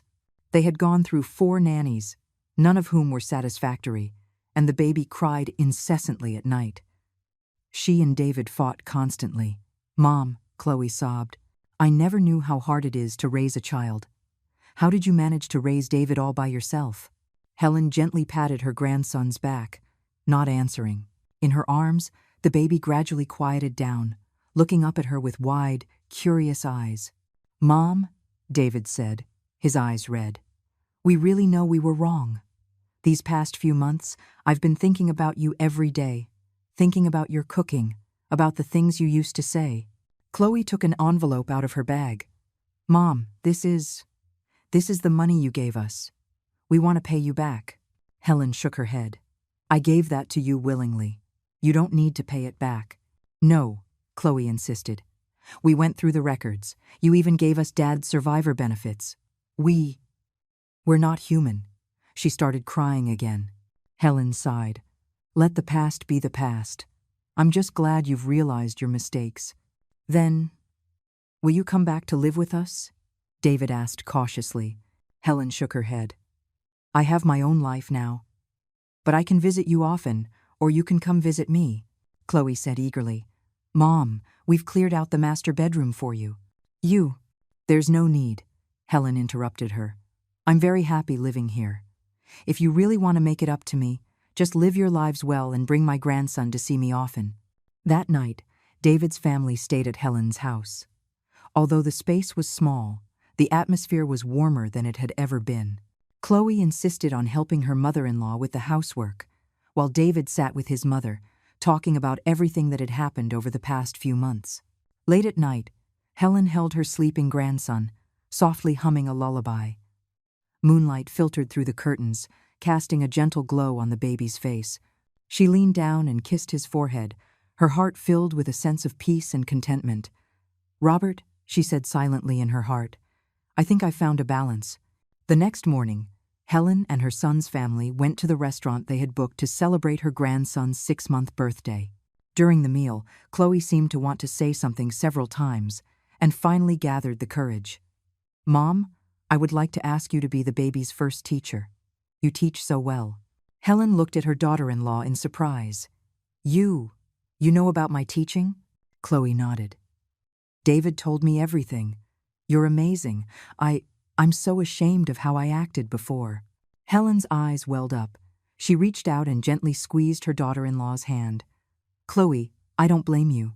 From now on, let's start over, okay?" Chloe's tears fell again. "Mom." The meal was a happy one. Before they left, David quietly told his mother, "Mom, Chloe and I have decided. We're going to bring the baby to see you every weekend from now on. And you should come to our place whenever you have time." Helen nodded, her heart warm. She knew that true reconciliation would take time, but at least the first step had been taken. Back home, Helen sat at her desk and wrote in a new journal entry. July 15th. Clear. I saw my grandson today. He's grown so much and knows how to smile. David and Chloe seem to have truly changed. Robert, do you think I should forgive them completely? I'm not in a hurry. I'll wait and see. Tomorrow, I need to finish the painting for the exhibition. I think I'll call it Rebirth. After writing, she picked up her brush and began to sketch the outline of a new painting. The gentle moonlight fell on the paper, as if guiding her hand. This time, she not only painted the outline of a mountain landscape, but also a rainbow, a symbol of hope after the storm, and the new beginning of her life. The August sun beat down on the earth. Helen held a parasol and walked briskly towards the City Art Museum. Today was the opening ceremony of the Retired Teachers Art Exhibition, and her painting, Rebirth, was displayed in a prominent position. Her phone vibrated. It was a message from her son. "Mom, we're at the gallery. Where are you?" A small smile played on Helen's lips. Since their reconciliation at the party last month, David's family had been visiting her every week, sometimes even staying the night. Although Chloe still showed flashes of her old self, her attitude had improved immensely. "Almost there," she replied simply. The entrance to the museum was crowded. From a distance, Helen spotted her son's family. David was dressed in a formal shirt and slacks, while Chloe stood in the shade, holding the baby. Her 6-month-old grandson was dressed in a cute little shirt, his big eyes looking around curiously. "Mom!" David saw her and hurried over. "You look so vibrant today." Helen was wearing a pale green traditional dress she had bought 20 years ago, but never had the chance to wear. She had even asked a friend from her cosmetology class at the community college to help her with some light makeup. "Grandma," Chloe said, walking over with the baby, a little shyly. It was the first time she had called Helen Grandma instead of Mom like her husband did. Helen's heart warmed. She reached out and took her grandson. "Hello, baby.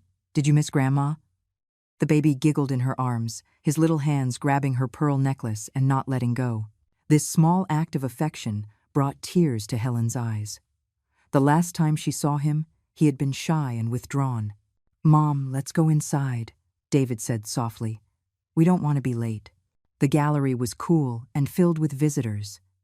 Helen's painting, Rebirth, had already attracted a small crowd who were discussing it in low voices. Holding her grandson, she stood quietly with her son and daughter-in-law at the edge of the crowd. "The use of empty space in this painting is just brilliant," an elderly man with glasses exclaimed. "And that rainbow, it seems so effortless, yet it's a stroke of genius." "I agree," someone next to him added. "I heard the artist is a retired teacher who only started painting 6 months ago." 6 months? "Impossible," the elderly man said in disbelief. "This level of brushwork takes at least 10 years of practice." Helen felt her face flush. She was about to slip away when Carol spotted her. "Helen, there you are," Carol called out loudly. "Come over here. Professor Davis wants to meet you." Her voice drew everyone's attention. Helen had no choice but to walk forward, handing her grandson back to Chloe. "This is the artist of Rebirth, Mrs. Helen Miller," Carol introduced her warmly. Before she retired, she was the head of the English department at the county high school. The man with the glasses, Professor Davis, looked at Helen in surprise. "Mrs. Miller, have you really only been painting for 6 months?" Helen nodded modestly. "Yes, I just started at the community college this past March." "A genius," Professor Davis said excitedly. "Your intuitive understanding of the medium is extraordinary. Have you ever considered teaching at the university?" The surrounding crowd gasped in amazement, all looking at Helen with admiration. David and Chloe stood to the side, their expressions a mix of surprise and pride. "Thank you for your generous offer," Helen politely declined. "But I'm still in the learning phase. I'm afraid." "You're too humble," Professor Davis insisted. "How about this? We have a new ink painting symposium next week. You must come." Faced with his enthusiastic invitation, Helen couldn't refuse and agreed. For the next hour, she was constantly surrounded by visitors asking about her creative process and her experience learning to paint. Her family stayed by her side the entire time. David's expression grew more and more proud, and the way Chloe looked at her mother-in-law was now filled with respect. At the reception luncheon, Helen was seated at the main table with Professor Davis and other prominent figures from the art world. David and his family were at the next table. "Mom is amazing," Chloe whispered to her husband. "All those famous artists respect her so much." David nodded, his eyes shining. "My mom was always an outstanding teacher. It's just, we never took it seriously." Halfway through the luncheon, Helen suddenly felt dizzy. She thought it was just the stuffy room and quietly stood up to go to the restroom to splash some water on her face. But as soon as she stood, her vision went black, and she collapsed forward. "Mom!" David's cry echoed from a distance. It was the last thing she heard before she lost consciousness. When she woke up, Helen found herself in a hospital bed with an IV in her hand. David was sitting by her bedside, his eyes red. Chloe was in the hallway, anxiously talking on the phone while holding the baby. "Mom? You're awake?" David squeezed her hand, his voice filled with relief. "You scared us to death."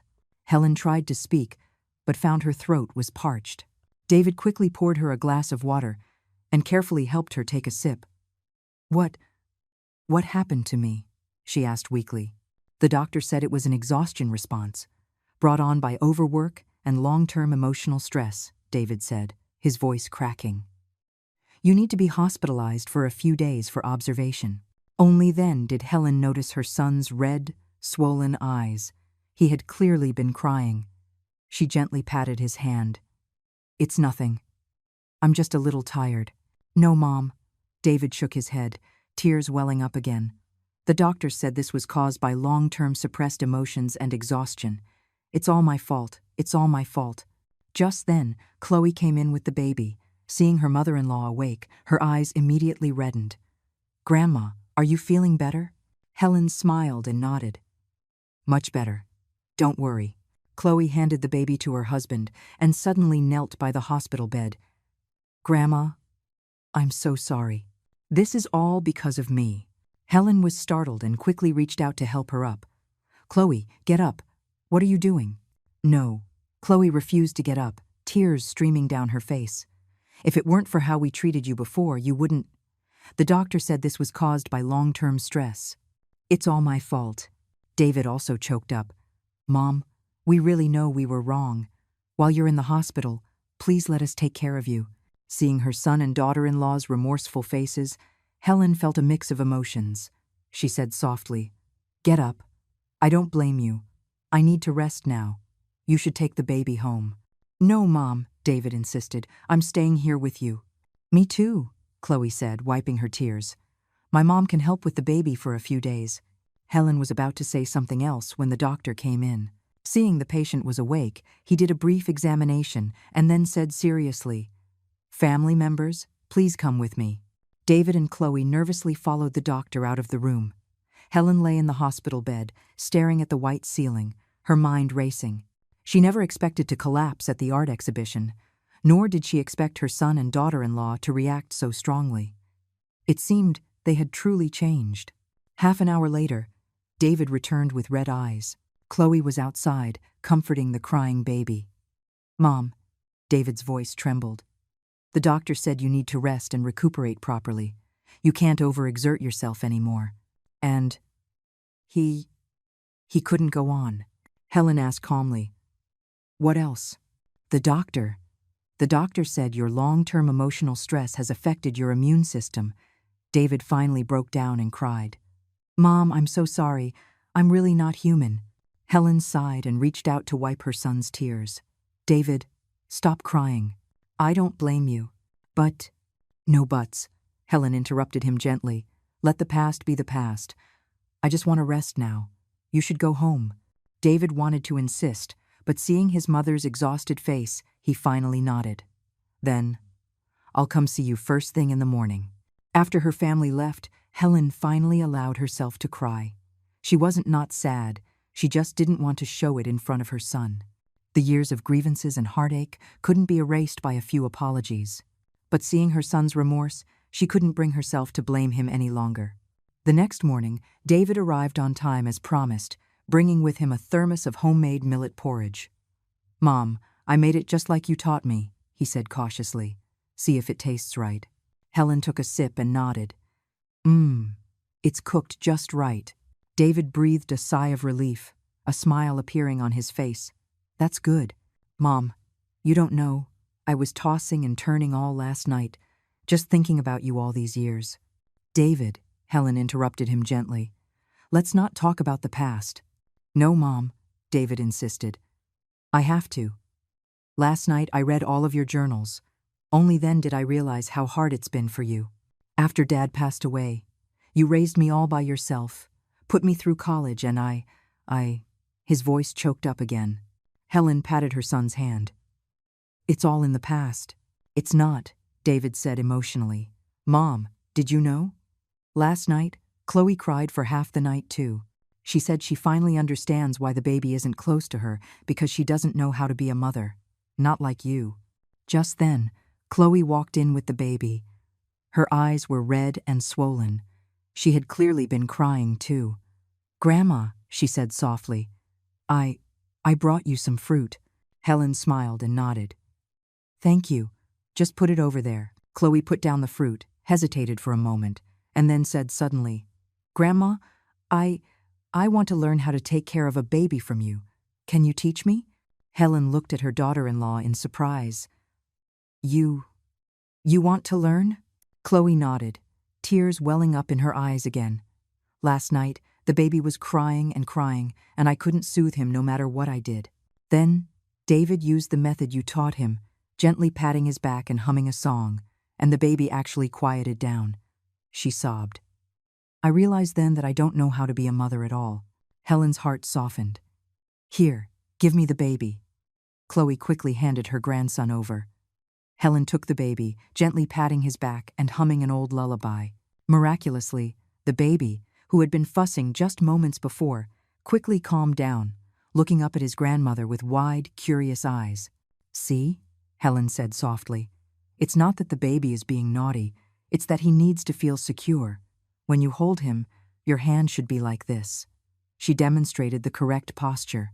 Chloe watched intently, her eyes full of admiration. Grandma, you're amazing. For the next few days, David and Chloe took turns taking care of Helen at the hospital. Chloe's transformation was particularly noticeable. She was no longer as spoiled as before, but instead, she proactively learned all sorts of parenting skills and even asked her mother-in-law for cooking tips. Grandma, she asked one day, her face blushing, can you teach me how to make that sweet rice pudding? I want to learn. Helen looked at her in surprise. But you don't like sweet things. David loves it, Chloe said softly. I want to make it for him. A warmth spread through Helen's heart. She nodded. Okay, I'll teach you when I get out of the hospital. A week later, the doctor finally allowed Helen to be discharged, but with strict instructions to rest for a month and not to overexert herself. Mom, please come home with us, David pleaded. We'll take good care of you. Chloe also nodded eagerly. Yes, Grandma, we've cleaned out the master bedroom for you. Helen shook her head. I'll be fine at my own home. You can just come visit me when you have time. Seeing his mother's firm stance, David had to give in. Then, I'll come see you every day after work. Back in her own home, lying in her familiar bed, Helen let out a long sigh of relief. The antiseptic smell of the hospital was finally replaced by the comforting scent of tea in her own home, which made her feel incredibly at peace. The doorbell rang. It was Carol and a few friends from the community college who had come to visit with flowers, fruit, and handmade cards from the students. Helen, you gave us such a scare, Carol said, holding her hand. When you collapsed at the art exhibition, Professor Davis was so worried. Helen smiled apologetically. I'm sorry for causing so much trouble. Don't say that, Carol shook her head. Did you know? Your painting, Rebirth, was acquired by the City Art Museum. Professor Davis personally recommended it. What? Helen sat up in surprise. How? How is that possible? It's true, another teacher said excitedly. The museum paid a $500 acquisition fee for it. Helen was speechless. Her painting had been acquired by a museum. It felt like a dream. Just then, the doorbell rang again. It was David's family, carrying bags of groceries. Mom, we're here to see you, David said cheerfully. Chloe said she wants to show off her cooking skills. Chloe walked into the kitchen with a blush, while David sat beside his mother with the baby. Mom, I heard your painting was acquired by the museum. That's amazing. I ran into Mr. Peterson downstairs, and he told me. Helen smiled and nodded. Yes, Carol just told me. Mom, I'm so proud to have a mother like you, David said sincerely. Really? That sentence brought tears to Helen's eyes again. She reached out and stroked her son's face, saying softly, I'm proud of you too. The clatter of pots and pans came from the kitchen. Chloe was clumsily making dinner, with David's helpless instructions echoing from time to time. Chloe, the heat is too high. No, less salt. Helen leaned back on the sofa, listening to the familiar yet new sounds of a family home, a smile unconsciously forming on her lips. This is what a home should sound like. The dinner, though simple, was filled with love. It was Chloe's first time cooking, and the dishes were either too salty or too bland. But Helen ate with great relish. Grandma, if it doesn't taste good, just tell me, Chloe said, embarrassed. I'll do better next time. Helen shook her head. It's delicious. Really. After dinner, David insisted on clearing the dishes, and Chloe poured her mother-in-law a cup of hot tea. Watching her son and daughter-in-law bustling around, Helen suddenly felt that getting sick had been worth it. That evening, after her family left, Helen sat at her desk and wrote in a new journal entry. August 20th. Clear. I came home from the hospital today. David and Chloe's changes have made me so happy. Robert, do you think this was a blessing in disguise? My painting was acquired by the art museum. I never would have dreamed it. The doctor said I need to rest for a month, which gives me the perfect opportunity to organize my teaching notes. After writing, she picked up her brush and lightly sketched a new composition on a piece of paper. An elderly woman lying in bed, surrounded by her devoted children, with bright sunlight streaming in from the window outside. She titled the painting, Comfort in Sickness. The autumn sun streamed through the sheer curtains into the bedroom. Helen leaned against the headboard, reading a painting textbook that Mr. Peterson had brought her. It had been 2 weeks since she was discharged from the hospital, and she was only halfway through her prescribed rest period. But she felt much better already. The doorbell rang. She put down her book and slowly went to open it. David stood outside, carrying several bags with beads of sweat on his forehead.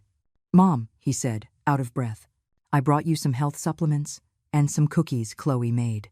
Helen let her son in and watched as he busily unpacked the items: herbal jellies, dates, walnuts, and a box of cookies that looked a little misshapen but smelled delicious. "Chloe has been really into baking lately," David said, embarrassed. "They don't look great, but they taste okay." Helen tried a cookie and nodded. They're baked just right." David breathed a sigh of relief, a smile spreading across his face. "That's good. Mom, how are you feeling today?" "Much better," Helen replied with a smile. "You don't have to come see me every day. You're so busy with work." Not at all," David said quickly. "The company has been—" He stopped abruptly, his expression awkward. Helen keenly sensed that something was wrong. "What's wrong with the company?" David hesitated for a moment before finally confessing. "Well, the company is facing some difficulties. A major client suddenly canceled their order, and our cash flow is a little tight." Helen frowned. "Is it serious?" "It's manageable," David said, forcing a smile. "I'm working on it." Seeing her son trying to put on a brave face, Helen's heart ached. She knew that starting a business had been tough for him, and he had done it all on his own, never complaining to her. "David," she said softly, "if there's anything Mom can do to help, just say the word." David shook his head. "Mom, you just focus on getting better." His phone suddenly rang. He glanced at it, and his face fell. "Sorry, Mom. I have to take this." He walked out to the balcony and spoke in a low voice for a few minutes. When he came back, he looked even more distressed. "What's wrong?" Helen asked with concern. "It's nothing," David said, forcing a smile. "It's just some trouble with the loan."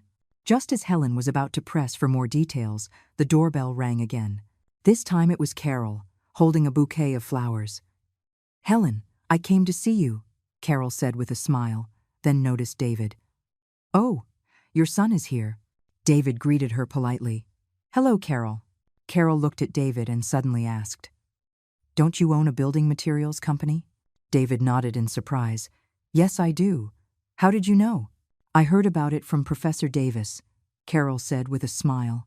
"Professor Davis's nephew owns a construction company, and they're in need of a large supply of building materials right now." David's eyes lit up. "Really? Let me ask for you," Carol said, taking out her phone. "Professor Davis has always admired your mother's paintings. I'm sure he'd be happy to help." Helen felt a little embarrassed. "Isn't that too much to ask?" "What's the big deal?" Carol was already dialing. The art world runs on connections, too. 10 minutes later, David hung up the phone, his face flushed with excitement. "Mom, Mr. Thompson agreed to meet with me tomorrow. He said his aunt talks about you all the time." Only then did Helen remember that Professor Davis had indeed mentioned his nephew was in construction, but she never thought it would be such a coincidence. "David, this is a great opportunity," she said softly. "Make the most of it." David nodded vigorously, his eyes welling up with tears. "Mom, thank you."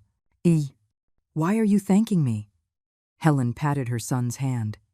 It was Carol who helped. Carol smiled and shook her head. "It was your own good karma, Helen. You've taught so many students and helped so many people.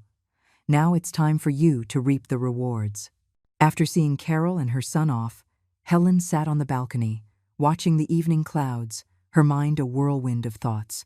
She never imagined that her casual hobby could end up helping her son at such a crucial moment. It reminded her of the old saying, "What goes around, comes around." The next day at noon, David called, his voice filled with excitement. "Mom, we got the deal.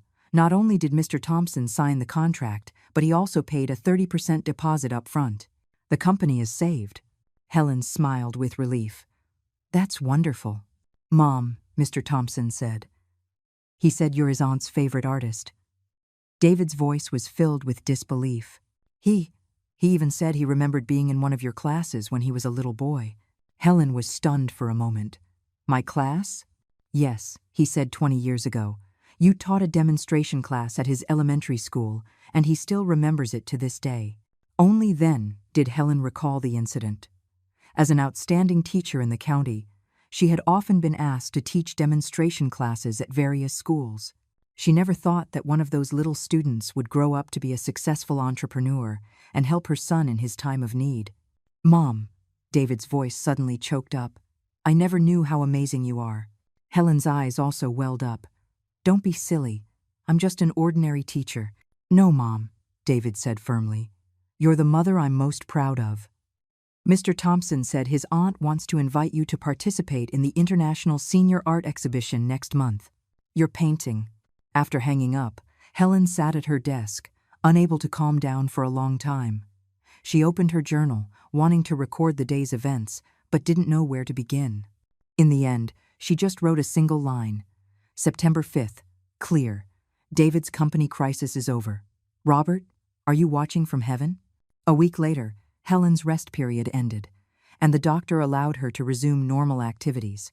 The first thing she did was visit the community college.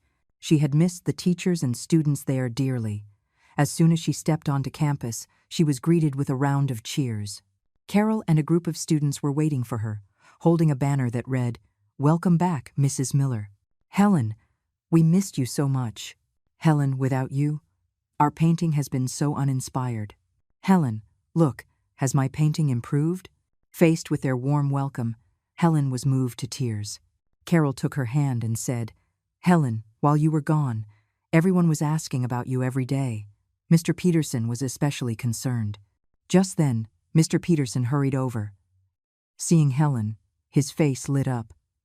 "Helen, you're finally back." Helen smiled and nodded. "Hello, Mr. Peterson. Thank you for your concern during this time. Don't be so formal." He waved his hand. "By the way, Professor Davis asked me to tell you that everything for the International Senior Art Exhibition has been arranged. It opens on the 15th of next month, and 2 of your paintings will be on display." Helen was surprised. "2? But I only submitted 1. "Professor Davis took the liberty of submitting your comfort in sickness as well," Mr. Peterson said with a smile. "He said that painting was particularly moving." Helen felt a little embarrassed. "But that was just a rough sketch." "Don't say that," Carol chimed in. "We've all seen that painting, and it's incredibly touching. My daughter even cried when she saw it, saying it reminded her of her grandmother." At noon, the community college held a small welcome party for Helen. During the party, Mr. Peterson announced a piece of good news. The school had decided to officially hire Helen as a part-time instructor for the painting class, teaching 2 classes a week. "Helen, please don't refuse," Mr. Peterson said sincerely. "The students all want to learn from you. Please do it for them." Faced with everyone's expectant gazes, Helen finally nodded in agreement.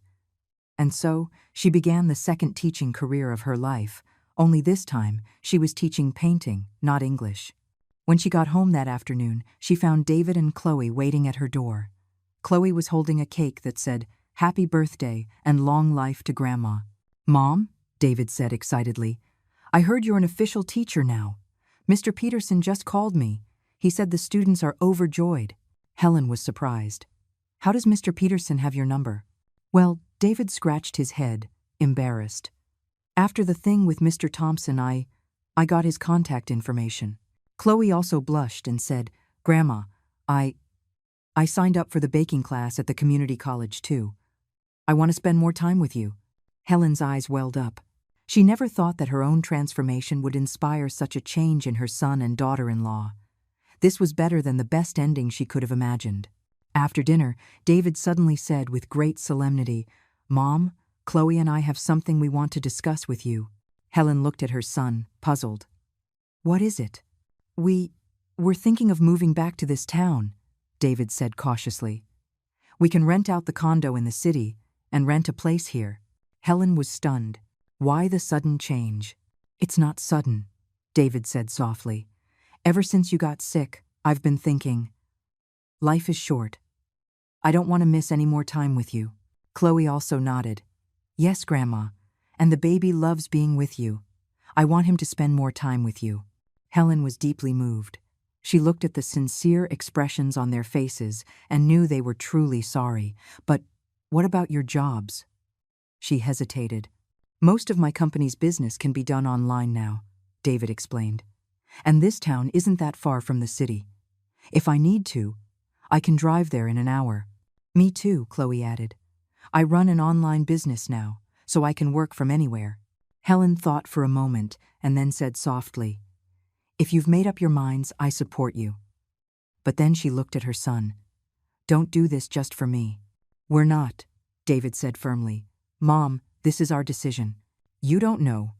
I've done a lot of thinking these past few months." That night, David and Chloe stayed late, discussing their moving plans in detail and even starting to look at rental listings in town. Helen didn't interfere much, only offering advice when they asked. Before bed, she wrote in her journal, "September 15th. Clear. Today is the beginning of my new life." David and Chloe said they want to move back. "Robert, do you think I should be happy?" "For some reason, I'm both excited and scared. Tomorrow is my first official class. I need to prepare well." Putting down her pen, she looked out at the bright moon and suddenly remembered something her late husband used to say, "Helen, the best days are yet to come." On a crisp October day, the town's cultural square was bustling with people. Helen stood at the booth for the silver-haired teacher's community classroom, patiently guiding a few local children on how to hold a calligraphy brush. This was the first major community event she had helped organize since her recovery, and it had attracted over 20 retired teachers from all over the county. "Grandma!" a young voice called from behind her. Helen turned to see Chloe holding their son, with David following behind, carrying a water bottle and snacks. "What are you guys doing here?" she asked, pleasantly surprised, taking her grandson into her arms. The 10-month-old could now say Grandma and was affectionately hugging her neck. "Mom, you've been busy all morning," David said, handing her the water bottle. "Have some water and take a break." Chloe also thoughtfully offered her a snack. "Grandma, I made some new walnut cookies. You should try them." Helen took the water bottle, her heart filled with warmth. Since her son's family had moved back a month ago, such heartwarming scenes had become a daily occurrence. Although their rental house was a short distance away, David brought his wife and son to visit her almost every day. "Helen, is this your son and daughter-in-law?" Carol asked, walking over with a smile. Helen nodded, introducing them with pride. "Yes, this is my son, David, my daughter-in-law, Chloe, and my little grandson." "What a happy family," Carol remarked. "Your son is so devoted. He's already been here 3 times this morning." David scratched his head, embarrassed. "Hello, Carol. My mom just recovered, so I'm worried she'll get too tired." I understand, Carol said with a smile. "By the way, Helen, Professor Davis just called. He said the invitation for the International Senior Art Exhibition has arrived at the school. You can pick it up whenever you have time." "What art exhibition?" David asked curiously. Helen briefly explained, and David immediately became excited. "Mom, that's such a big deal. Why didn't you tell us sooner? When is it? Chloe and I will definitely be there to support you." "The 15th of next month," Helen said softly. "At the State Art Museum." "That's fantastic," David exclaimed. "Mom, you're amazing. An international exhibition?" Chloe also looked at her with admiration. "Grandma, can you teach me how to paint? I want to learn too." Seeing her son and daughter-in-law's sincere praise and respect, Helen's eyes grew misty. A year ago, she was the unwelcome, old-fashioned woman in her son's home. Now, she was the mother and mother-in-law they were proud of. This was a transformation she had never dared to dream of. After the event, David insisted on driving his mother home.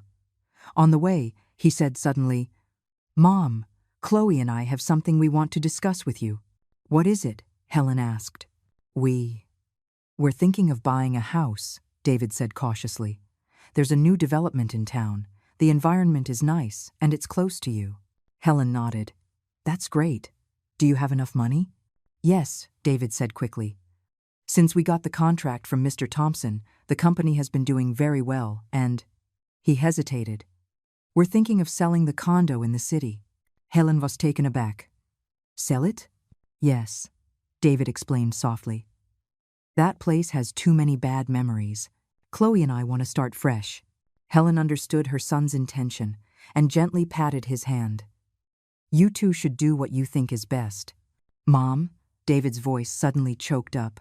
You don't blame us?" "Silly child," Helen said with a smile. "Why would I blame you? Seeing you two like this now makes me very happy." Back home, David and Chloe insisted on helping with dinner. Watching her son skillfully chopping vegetables and her daughter-in-law diligently learning how to make soup, Helen felt as if she were in a different world. On this very day a year ago, she had been sleeping on the floor in the hallway of her son's home, enduring their coldness and disdain. "Grandma, the soup is ready. Have a taste," Chloe said, carefully ladling a bowl of soup. "I made it just like you taught me."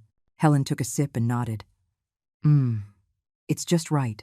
A bright smile bloomed on Chloe's face, like a schoolgirl who had just received an award.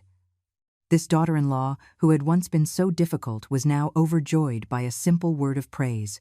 After dinner, David suddenly presented her with an exquisite box. "Mom, this is for you." Helen opened the box to find a high-quality set of calligraphy brushes, ink, and paper, along with a beautifully carved inkstone. "We heard you're participating in an international exhibition," David said, embarrassed. "Chloe and I wanted to give you a proper gift." Helen's eyes welled up.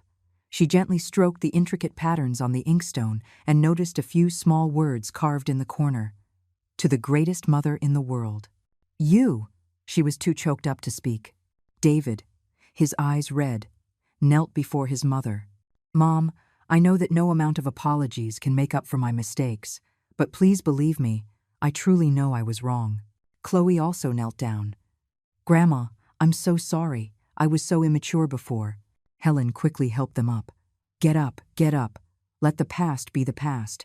That night, David and Chloe stayed late, discussing their house-buying plans in detail and even inviting her to help them choose a floor plan. Helen didn't interfere much, only offering advice when they asked. Before bed, she wrote in her journal, "October 20th. Clear. Today, David said they're going to sell the condo in the city. Robert, do you think this means a true new beginning? I have the international exhibition next month. I'm a little nervous. Mr. Peterson said he has a surprise for me today. So mysterious." Putting down her pen, she looked out at the bright moon and suddenly remembered the night she had been kicked out of her home. The moon that night had also been this full, this bright. By mid-November, the International Senior Art Exhibition was in full swing. Helen's two paintings, Rebirth and Comfort in Sickness, were displayed in a prominent position and had attracted many visitors. "Mrs. Miller, this is Mr. Yamamoto, a curator from Japan," Professor Davis introduced them warmly. "He is a great admirer of your work." Mr. Yamamoto bowed respectfully. "Mrs. Miller, your paintings are full of the power of life and the light of wisdom. I am deeply impressed." Helen returned the bow modestly. "You are too kind. I am just a beginner." "No," Mr. Yamamoto said seriously. "Art is not about technique, but about the soul. Your paintings have stories, have life. That is the most precious thing." As they were talking, David's family hurried over. Seeing his mother being praised by an international curator, David's face was filled with pride. "Mom, sorry we're late," he said, out of breath. "There was a lot of traffic." "It's all right," Helen said, smiling as she introduced them. "This is my son's family." Mr. Yamamoto greeted them politely and then said to Helen, "Mrs. Miller, We are having a joint exhibition of Asian senior artists in Tokyo next March. I would be honored if you would participate." "Tokyo?" David almost shouted. "Mom, that's amazing." Helen hesitated.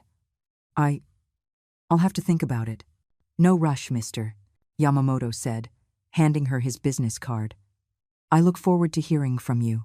After the exhibition, Professor Davis invited Helen and her family to lunch. During the meal, he said suddenly, "Helen, I have a favor to ask." "Please, go ahead," Helen responded politely. "I would like to invite you to be the art consultant for our silver-haired teachers' community classroom," Professor Davis said sincerely. "The project has received government funding, and we can offer a small stipend to the consultant." Helen was about to decline when David interjected, "Mom, you should accept. It's such a great opportunity." Chloe also nodded eagerly. "Yes, Grandma, you teach so well. More people should benefit from it." Seeing the expectant looks on their faces, Helen finally agreed. Professor Davis was overjoyed. "That's wonderful. We have a planning meeting next Monday. You must come." On the way home, David was already excitedly making plans. "Mom, I'll definitely go with you to the exhibition in Tokyo. My company isn't busy in March." Chloe also chimed in. "I can help take care of the baby. You and David can go without any worries." Helen listened to their plans with a smile, her heart warm. A year ago, she was a despised, superfluous old woman. Now, she was an artist and teacher her family was proud of. This was a transformation she had never dared to dream of. By the end of December, it was Helen's 63rd birthday. David had called early in the morning, saying he had a surprise for her. "Mom, will you be home around noon?" he asked mysteriously. "Yes," Helen replied curiously. "What's going on?" "Nothing. We're just coming over for a bit," David said with a laugh. "Don't go out." After hanging up, Helen sat on the balcony, watching the snow fall, her mind filled with a whirlwind of thoughts. So much had changed this year. She had rediscovered her artistic dream, organized a community classroom, received an invitation to an international exhibition, and most importantly, she had regained her son's love and respect. The doorbell rang. Helen opened the door to find David's family, Mr. Peterson, Carol, and a group of friends from the community college standing outside, holding a cake and gifts. "Happy birthday!" they all shouted in unison. Helen was so moved she couldn't speak. David stepped forward and hugged his mother. "Happy birthday, Mom.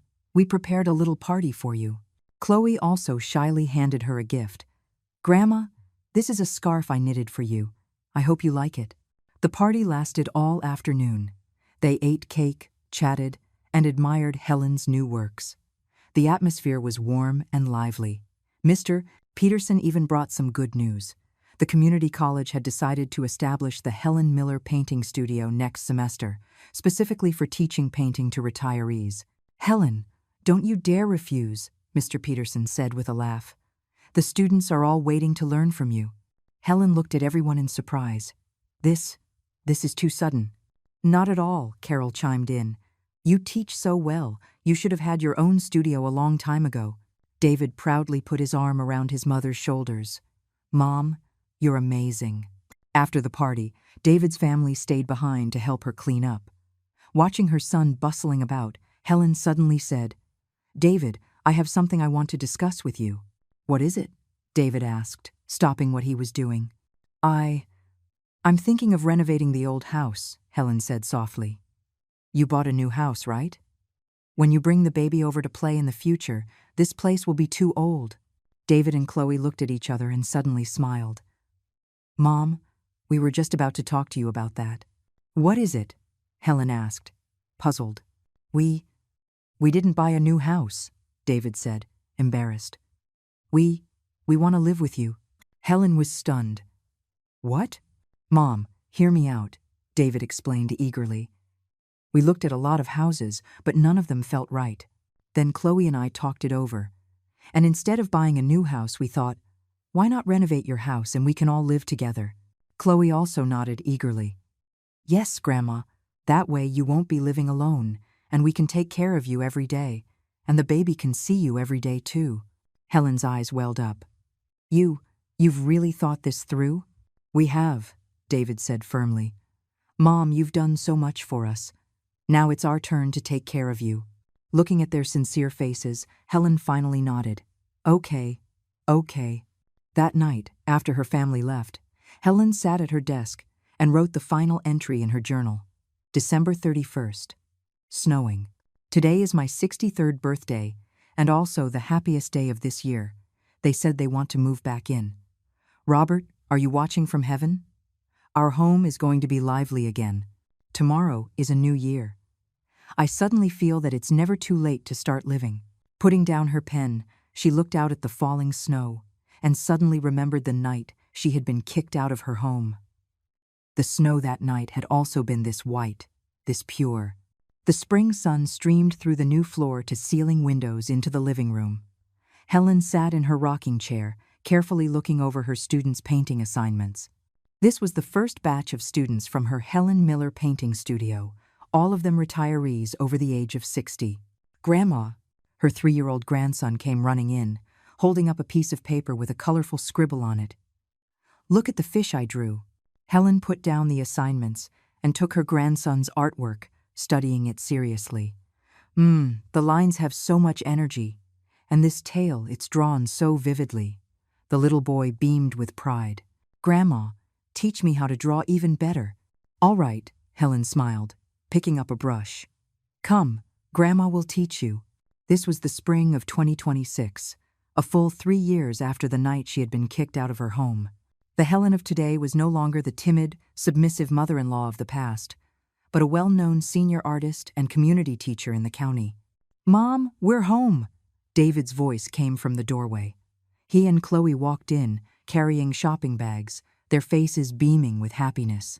"Grandma," Chloe said, putting down the bags and affectionately hugging her mother-in-law's shoulders. "Guess what? My bakery was just named the best dessert shop in town." "Really? That's wonderful," Helen said with delight. "It's all because you taught me so well," Chloe said with a blush. "If you hadn't been so patient." David also added proudly, "Mom, Chloe is a local celebrity now. Even the TV station came to interview her." Seeing her son and daughter-in-law so happy, Helen's heart was filled with warmth. 3 years ago, she never would have dreamed of having a life like this. Her son's business was thriving. Her daughter-in-law's bakery was a success.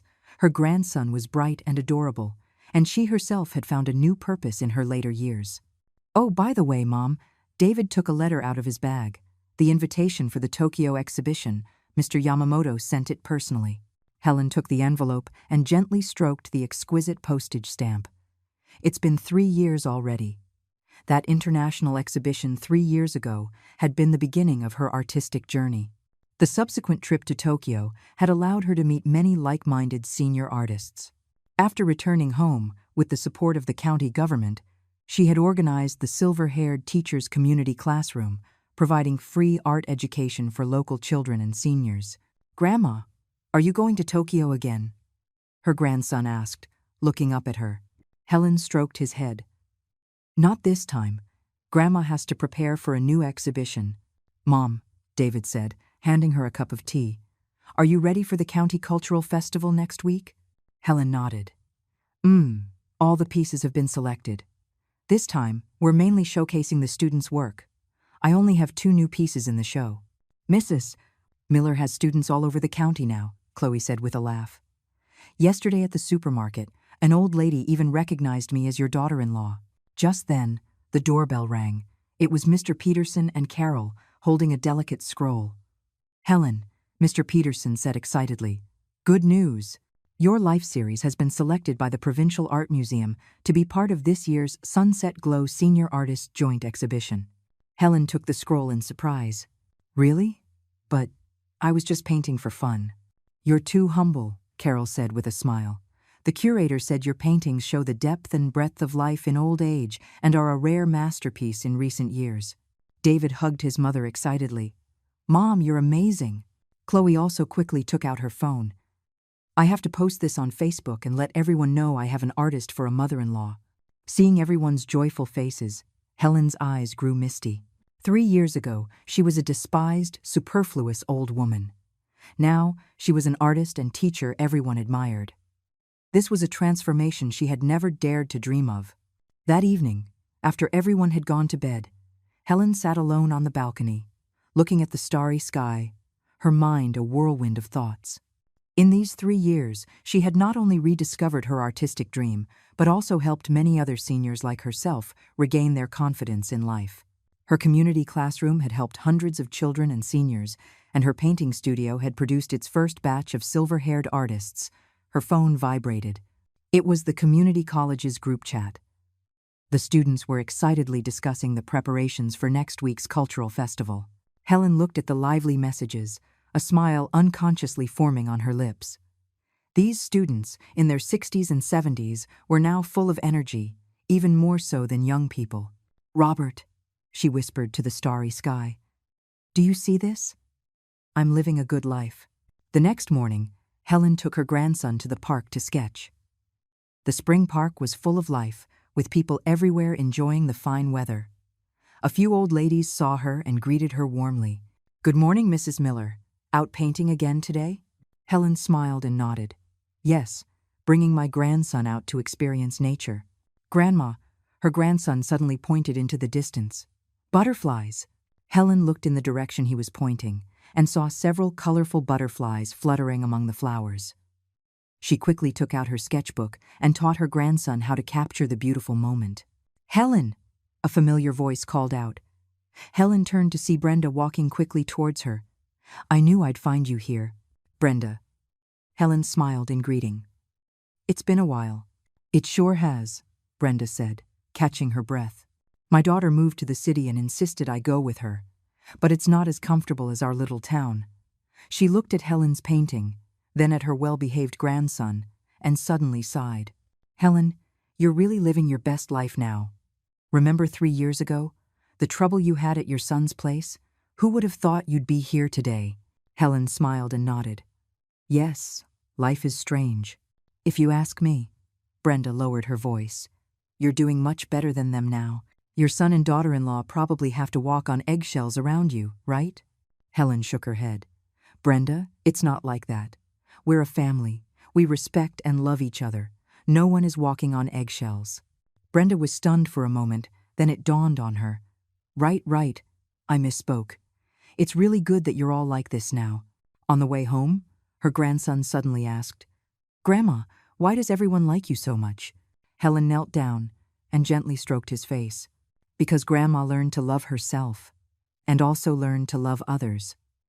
Remember, sweetie, only when you respect yourself will others respect you." The little boy nodded, though he didn't fully understand. Then he suddenly threw his arms around his grandmother's neck. "I love Grandma the most." Helen's eyes welled up. She hugged her grandson tightly, feeling the warmth and love from this little life. This feeling of being needed and loved was the most precious gift of her later years. A week later, the County Cultural Festival was held as scheduled. Helen's and her students' works attracted a large crowd, and the county TV station even did a special interview with her, calling her a model for a fulfilling senior life. "Mrs. Miller," the young host asked curiously, "how did you achieve such success in your later years?" Helen looked at the camera and said calmly, "It's not success. It's growth. A woman should live for herself at any age.